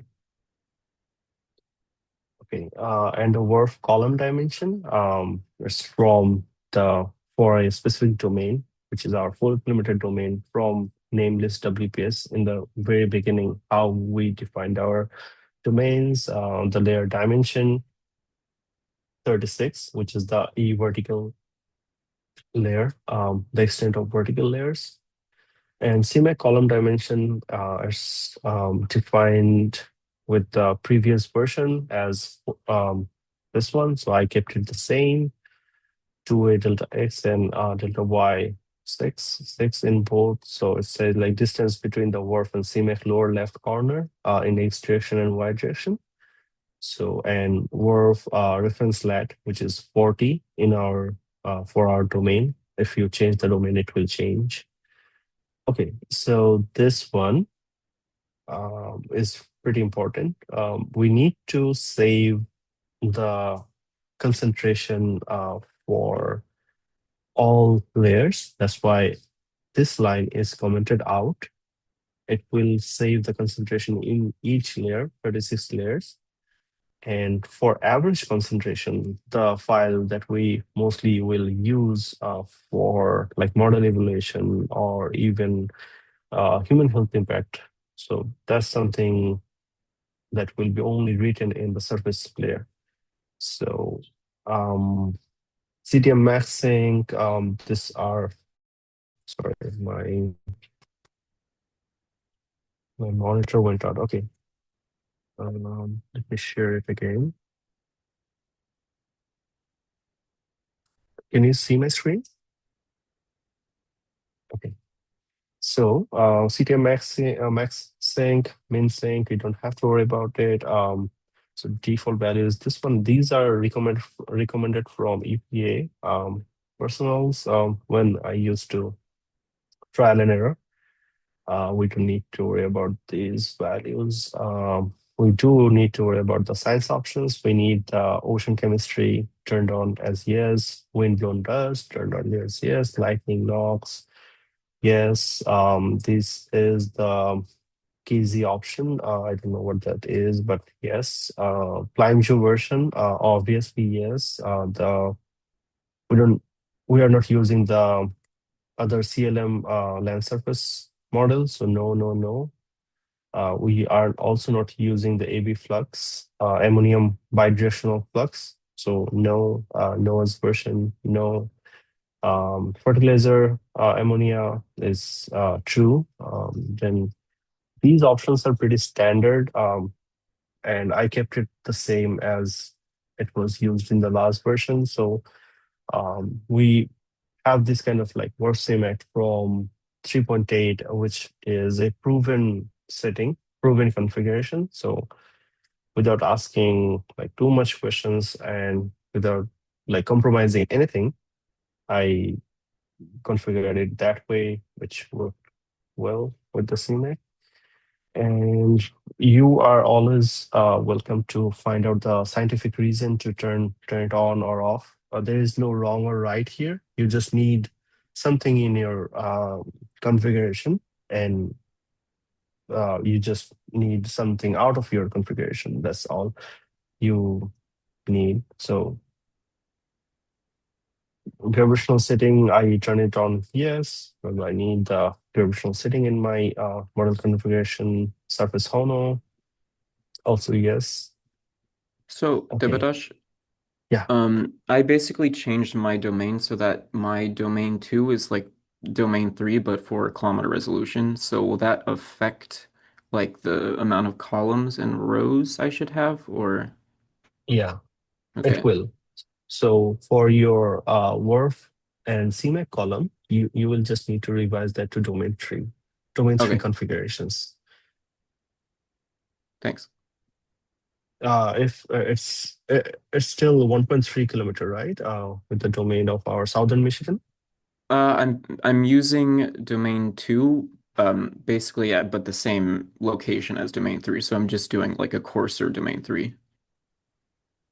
Okay, so Can I ask, um, yeah, Huh? go ahead. can I ask you why you are Um, doing it a smaller domain and changing? Basically because we don't, as like the baseline or just like sensitivity test to get this done, we just basically want to know like where is this actually being deposited, like the injections versus like smaller scale resolution yet. And then after doing that, then we can move on to higher resolutions. Okay. So, from what you are saying is, you are using the same domain configuration as the third domain, but you are using the resolution as 4 kilometer. Yeah. Okay, sounds good. Yeah. Um, so because these are column and row dimensions, I don't think you should be like you don't need to revise those because these are specifically for domain 2, by the way. So these will not like apply to your domain. Okay. There is a specific run script for domain 3 that you can refer to configure your column dimension. The only thing that will be different in your case, it will be you will use the column and row dimension for domain 3, but the resolution will still be 4000. Okay. Cool. Thank you. Okay, so more things. CTM biogenic emissions, they mean yes. We don't need megan emissions. So these are like two options for biogenic emissions. We want the like inline biogenic emissions with base. And aerosol optics, I'm using core shell mixing model from like the original WRF-CMAQ paper. And these are some diagnostics output that we can turn on and off. And these are also pretty standard with the previous version of WRF. It says like create these files if you need them. And I don't need everything. So I need only, I actually don't need anything. But from here, the only thing we will need is, I guess, I'll talk about it later. But since this is a new start for day one, we will use the icon file. But from later on, we will use the CCTM output as the initial condition. So it works it like this way. We supply a initial condition file to the work to run the first day. The first day will create a CCTM C grid file that will be used as icon file for next dates. So we don't need to make icon file for every dates.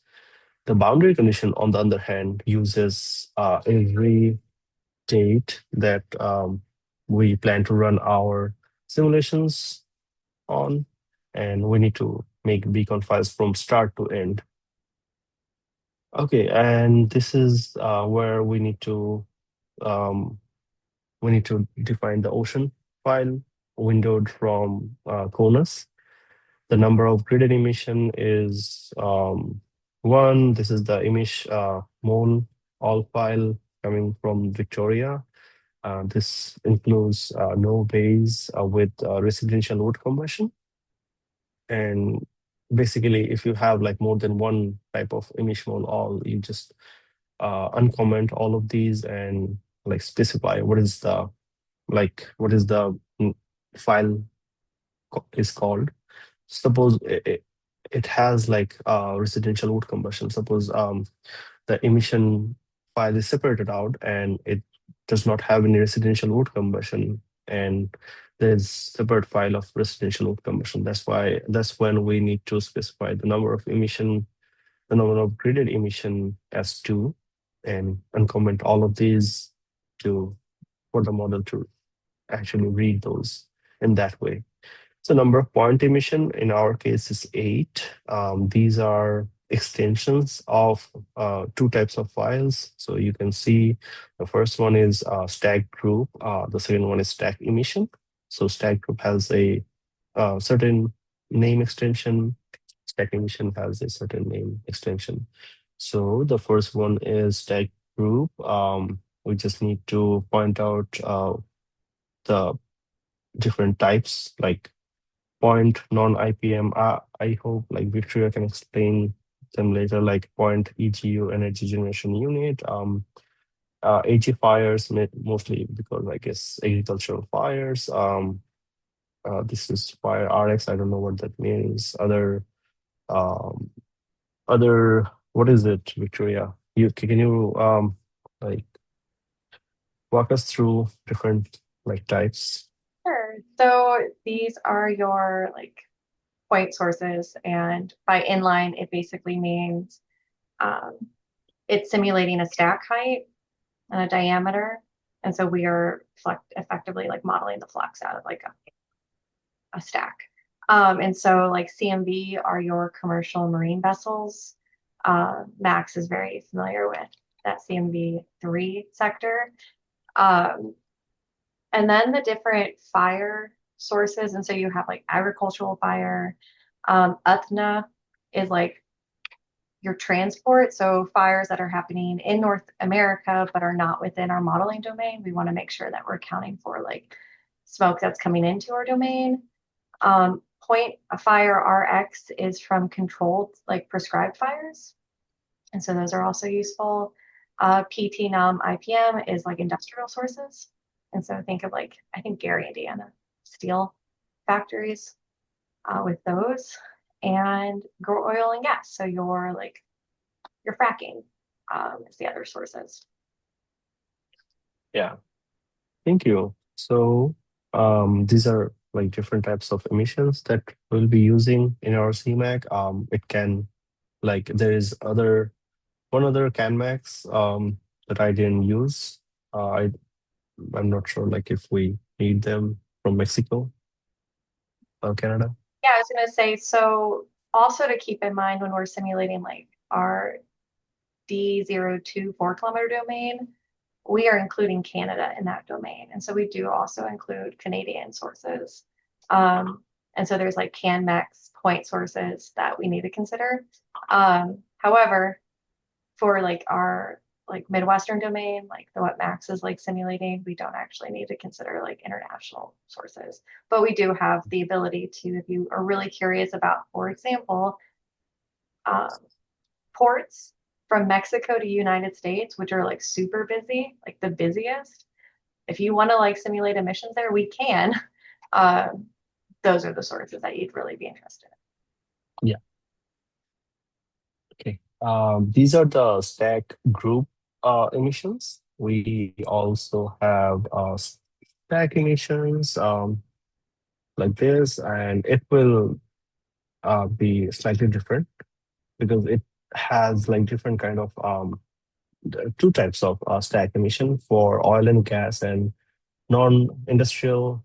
It reads it does not have specific dates from start to end. It has like random dates.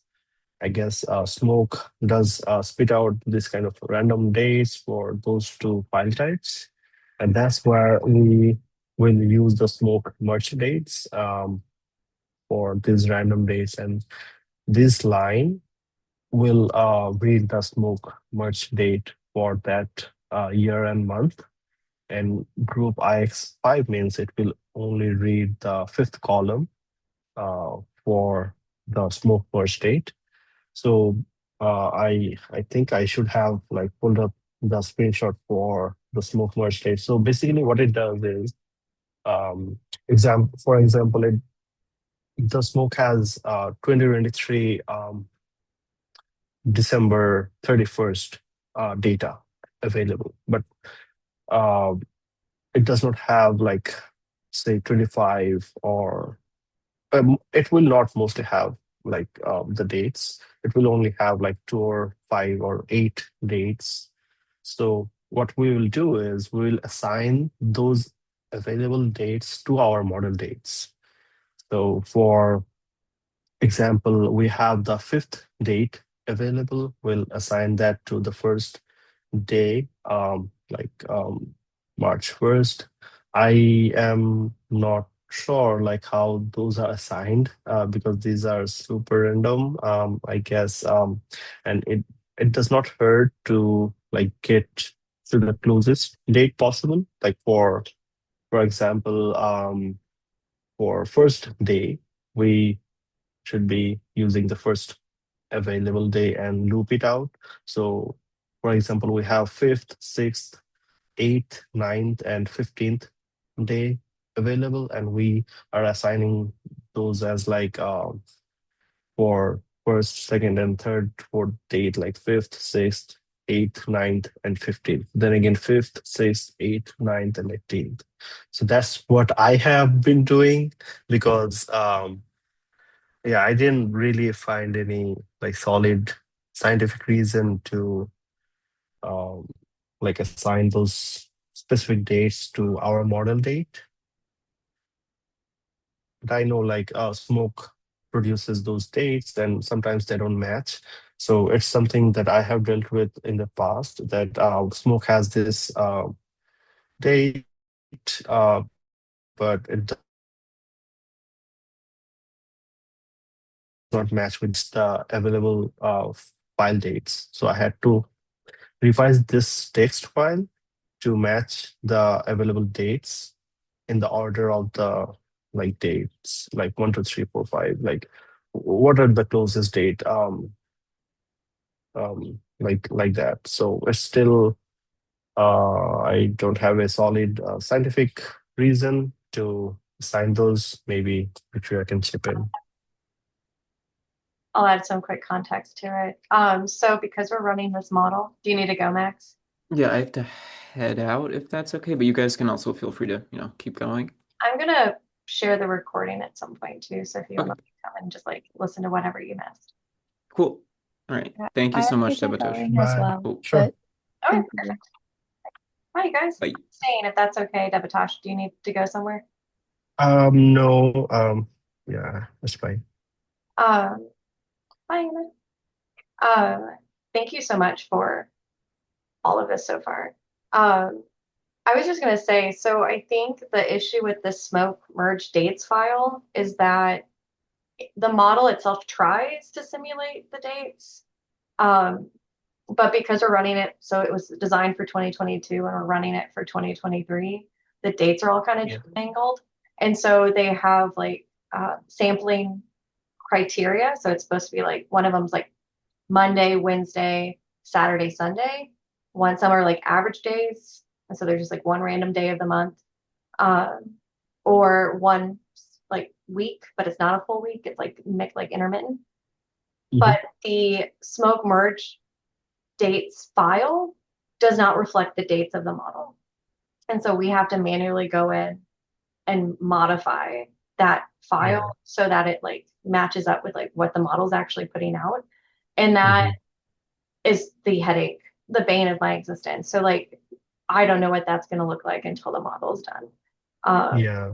And so I try my best to like modify it because I actually can't merge files until those things like those dates are reflective of like what the model output is. But Mhm. I understand. I'm just sharing in your frustration because Yeah.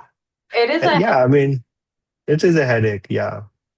and the other thing that's fun about it is that in previous versions of Smoke, this file, if it wasn't like if there used to be like X's throughout it, and if that one of those X's had an extra space or comma, Mm. it would not. It was like the first thing we'd look at if there was like model would not run. We'd be like, where's the merge date file? So just to like commiserate, but it's just literally just because we're running a model, um, running the model for different model year. And so we're getting bananas output. And the Yeah. mass forums just like modify the dates. That's all you can do. Yeah. Yeah. That's all I found. Like, there is no real scientific reason, but it's my personal reason to like assign the closest date that is available. So That makes that's what I have been doing. And for, I guess, like, there is also some issues with the spaces between columns. So that's why this I have changed this line, and so that like it does not like consider a space as a digit or something, or even as a like input. that So is clever. Good job. yeah, I had this CMAQ crashed like way, I guess, like in the beginning. So should be okay to use this one. But if for some reason in future we have this like totally different smoke merge date text file, so maybe like we have to use or revise this line. But for now, it's totally fine. I was let's go on to the next things things to touch base. So this we need to specify that the smoke emission system date for number 1 and 6, which will be using the IDA, those are true because um, they don't have the exact dates, but it says that allow CMAQ to use point sources file with dates that do not match the internal model date. So we need to make sure that these are true. If that's the situation for any other type of emission, we need to make them turn them to true so that the model will not be fixated on the dates and just read the dates those are available. So the notes that I have put here, you're welcome to read them. And See if that makes sense. Okay, the next step is defining the ocean file. We have already defined the ocean file as a mask, but also need to define the ocean file here for domain 2 or domain 3 for later cases. So, and next, there is this lightning. So we are not, we will be using the CTM lightning nodes. We will not be using, I think it was, yes, yeah. So we'll be using the inline lightning nodes, and we'll be using this lightning parameter file from the 12 US one that windowed for 4 kilometer simulations. This is the file that we created for our domain. For baseline emission, I think there's something that was stopping the model to run beyond 37 minutes. If you remembered, like initially the model was only running up to 37 minutes. So this is something that I have changed. It will use the biogenic text, which is pre-installed in CMAQ. It will use the base normalized emission for our domain. You have to change it for domain 3. And the speciation is I think, the working factor. So the speciation profile to use for biogenics is for our chemical mechanism, chemical carbon bond mechanism is this one. So we need to be very careful of this one. And the thing that we will need to run the model for later dates is this one, biosoil out. So if you don't have this file, you cannot run biogenic emission for next dates. So make sure this is turned on. Is that something that we generate beforehand? Sorry. Yeah, Really? it will be generated in the first date. So Okay. when you run the first date, two things will be generated along with others: CCTM C grade and this kind of CCTM biosoil out. So those are kind of restart files for next dates. That makes sense. I have seen these before. It's coming. Yeah, yeah. I accidentally deleted one, and I had to start from the start again. Yeah. Okay, and this is the end of part 1. You don't need to change anything else. It's always helpful to Vim diff the part 1 and part 2. So the only thing that we will be changing in part 2, this is the part 2 version, is the time. So we can set a 30-day time. So it will run for 30 days. So yeah, it will not stop at 18 or 8. Really? Yeah, Got cut off at 2 weeks on Quest. 2 weeks. Oh, maybe then. But we probably don't run up to that timeline if it's going so quickly. Maybe. Yeah, because yeah, that's I think one of the reasons that I didn't face any issues. Because the CMAQ for 1 month is only like it takes 15 days or 14 days. So you can set 15 days here, or 2 weeks, 14 days. Previously, what I knew, like it could be like 8 days or 1 week, but seems like they have increased the timeline. Perfect. The new start date will be false because it's a restart run. It's pretty important to start the part 2 from the next day. So we have created the first day or ran the CMAQ for September 22nd, and it has like September 22nd files, also the restart files for 23rd. So the next start date will be 23rd and up to the end of month. So in previous scripts, it was 3 part. So first run first day, then run first 10 days, then run the final run. But if you think about it, we are not really changing anything between part 2 and part 3 in previous scripts. It's just like the dates, right? And the way model works is once they have like this kind of simulation going on in each chemistry and emission time step, they spin up internally. So we don't have to, basically, part 2 and part 3 are doing the same job, but we're doing it manually. So if we start the model from 23rd up to the end of month, it will basically do the same thing.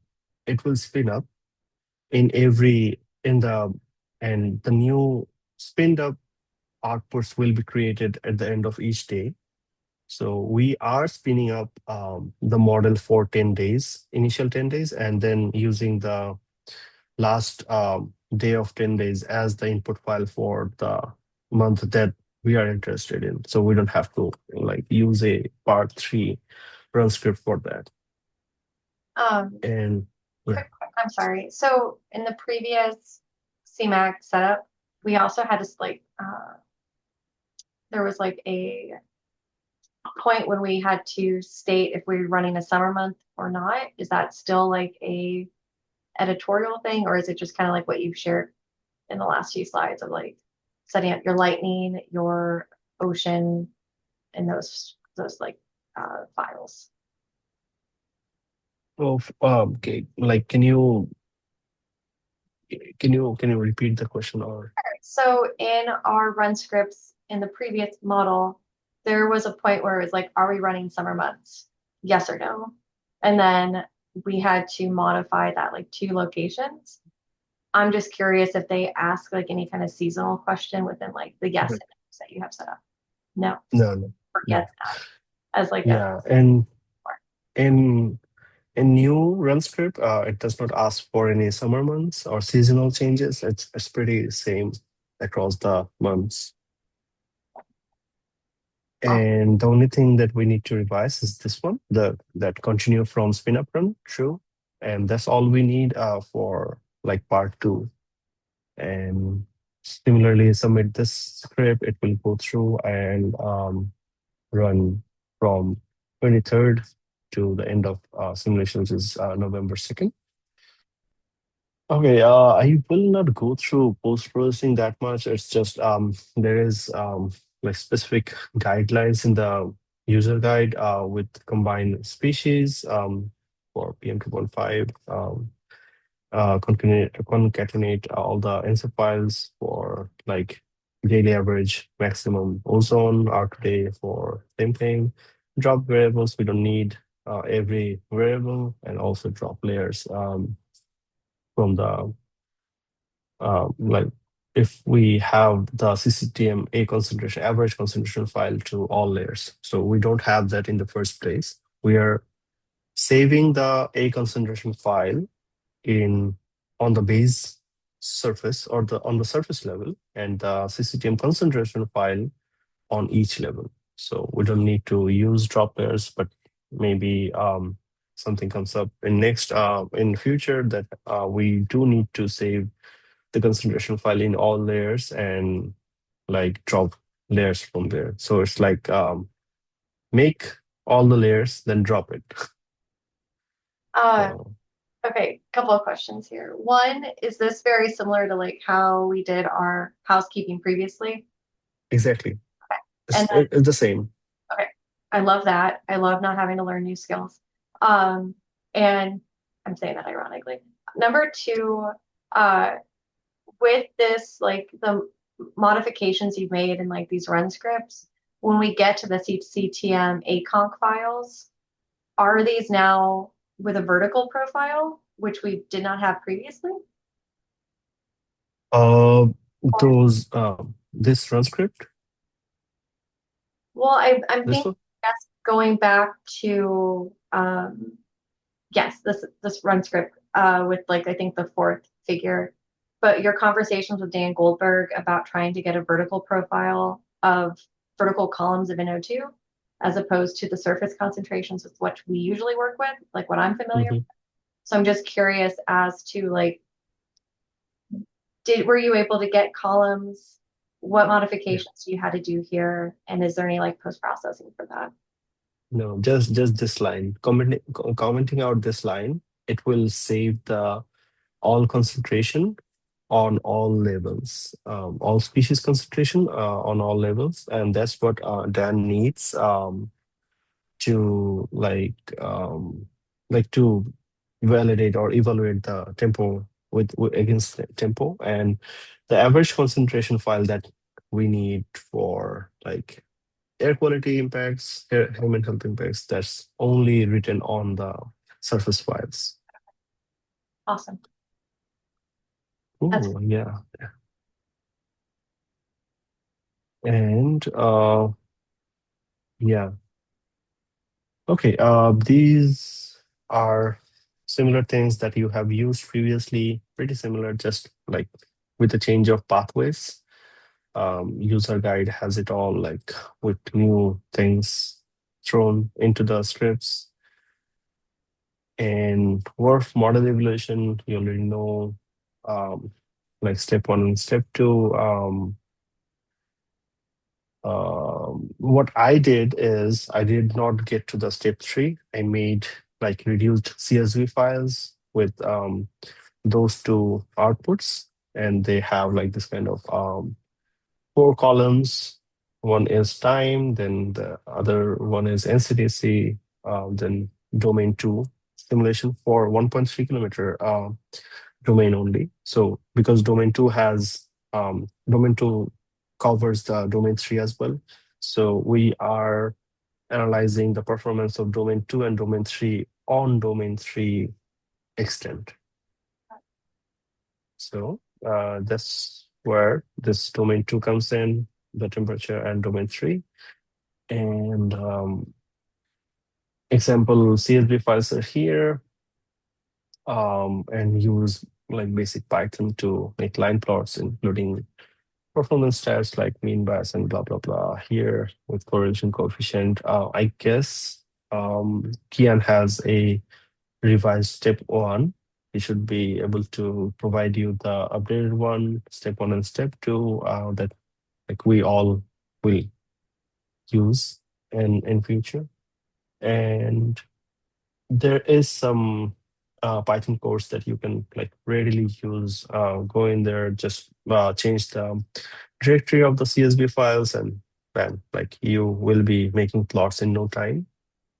This is the type of plots that we use.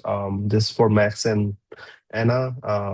You have already seen those temperature, relative humidity. These for windrows coming from different direction and speed. All the Python codes are here.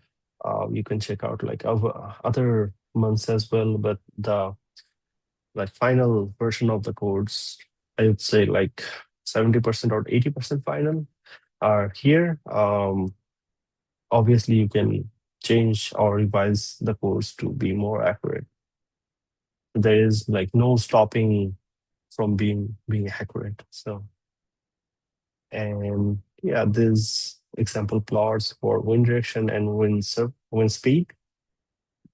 We are getting better results for wind direction right now, but still, I, like it's exceeding the threshold of 0.5 correlation, but it's still the worst compared to others.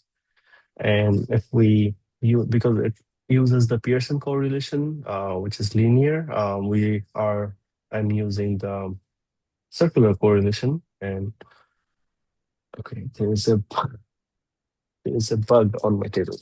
ooh, Oh my god. that'd be fun. Yeah. Yeah, I just let's worry about that later. Okay, so for circular stats, like pretty much the same, but slightly better. The mean bias is reduced, because we like the discussions we had, like the difference between like 359 and 0 is not 358, is like 1. So because of the degree, how wind direction works. Mhm. And yeah, you can check out this Windows plots and Python codes in this this directory. I have copied everything in this directory. And CMAQ model evaluation, we know that we have to download that hourly aqueous CSV file from download for like PM 2.5 ozone, sulfur dioxide, carbon monoxide, and nitrogen dioxide. These are the codes. And use Python code to generate the EPA and CMAQ combined CSV with pollutant concentration data at exact locations. We do need combined average concentration files for post-processing because we will be analyzing PM 2.5, right? And the normal or default average concentration file includes different species for PM 2.5 and does not include PM 2.5 like readily. So the first step is creating the EPA and CMAQ combined CSV file, which is a huge file.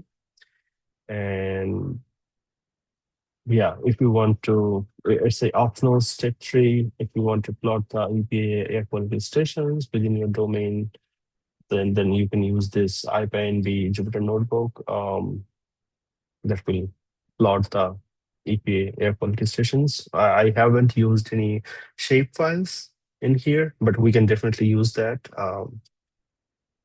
And step 4 is what I did is reduce the output EP and CMA combined CSVs from step 2 into smaller CSVs. Example is here.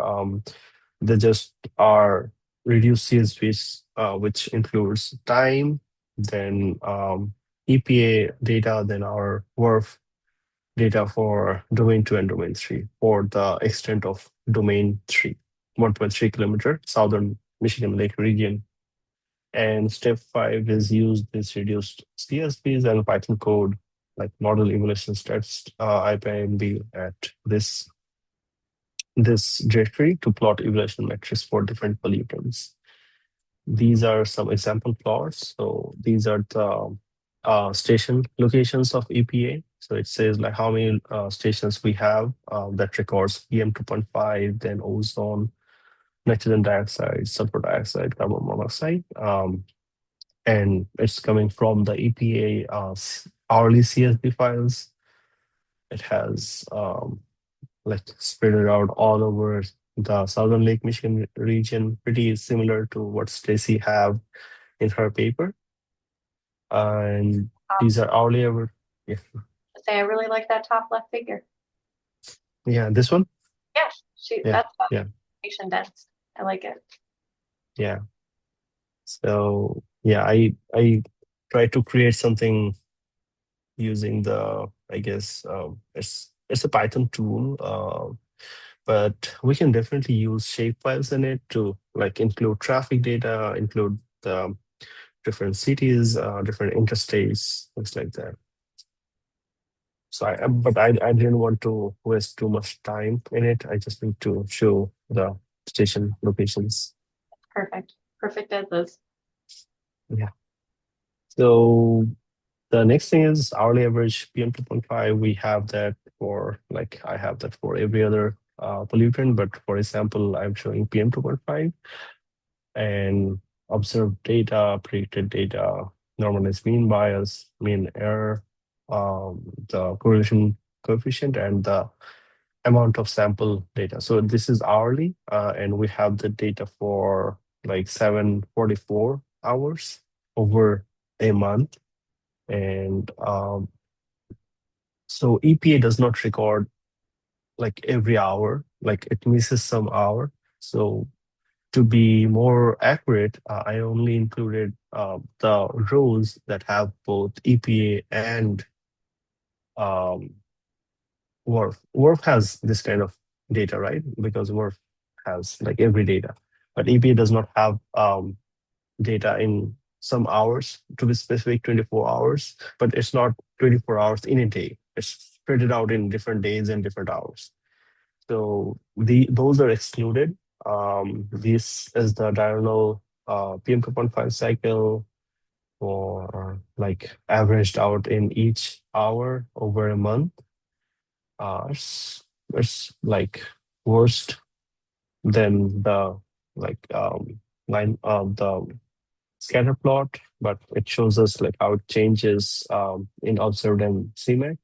Also, because it's CMAQ domain 2, 4 kilometer simulation, it's it's bound to be more more inaccurate than 1.3 kilometer.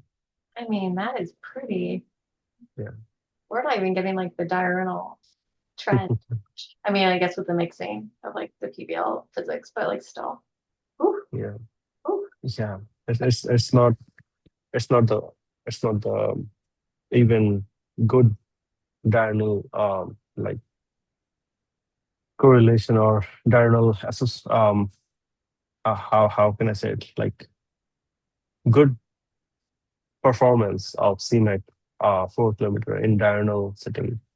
So I, we can also I'm sorry, continue, Devatage, not to cut you off. um, we can also plot monthly average here. Also hourly max, monthly max.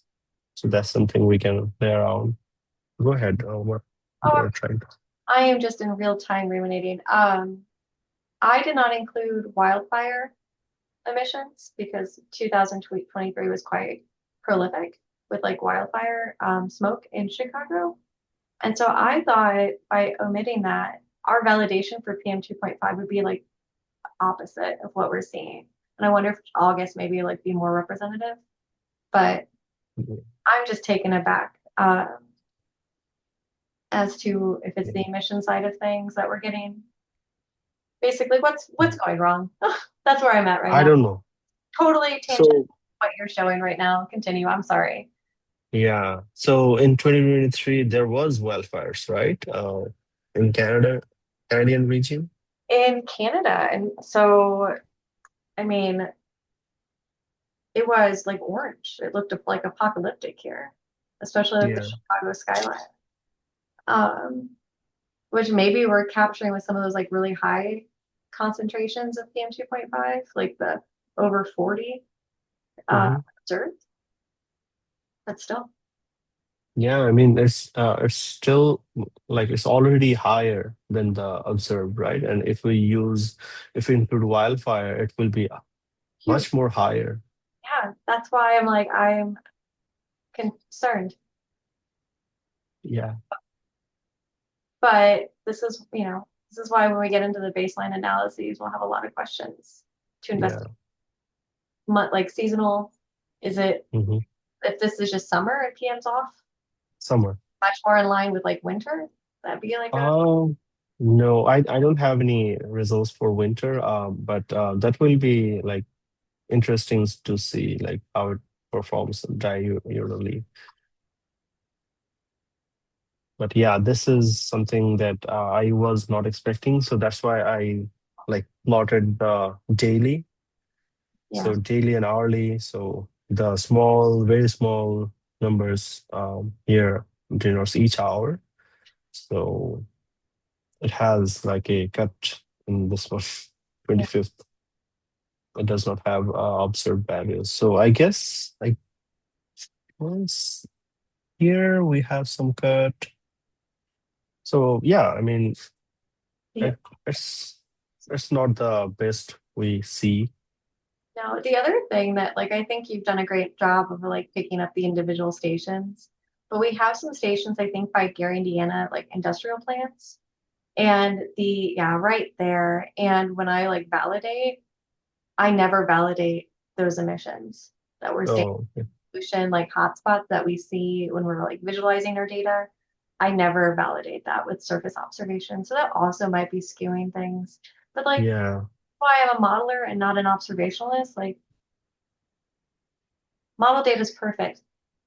Uh, Yeah, I mean, yeah, we you can definitely check this course out. Like, if I missed anything, there is like much more room to grow because this is pretty preliminary yeah, course, and like just yeah, that's I think is the end. great. I'm gonna stop. Well, I don't think I'm gonna stop recording really quick so I don't forget.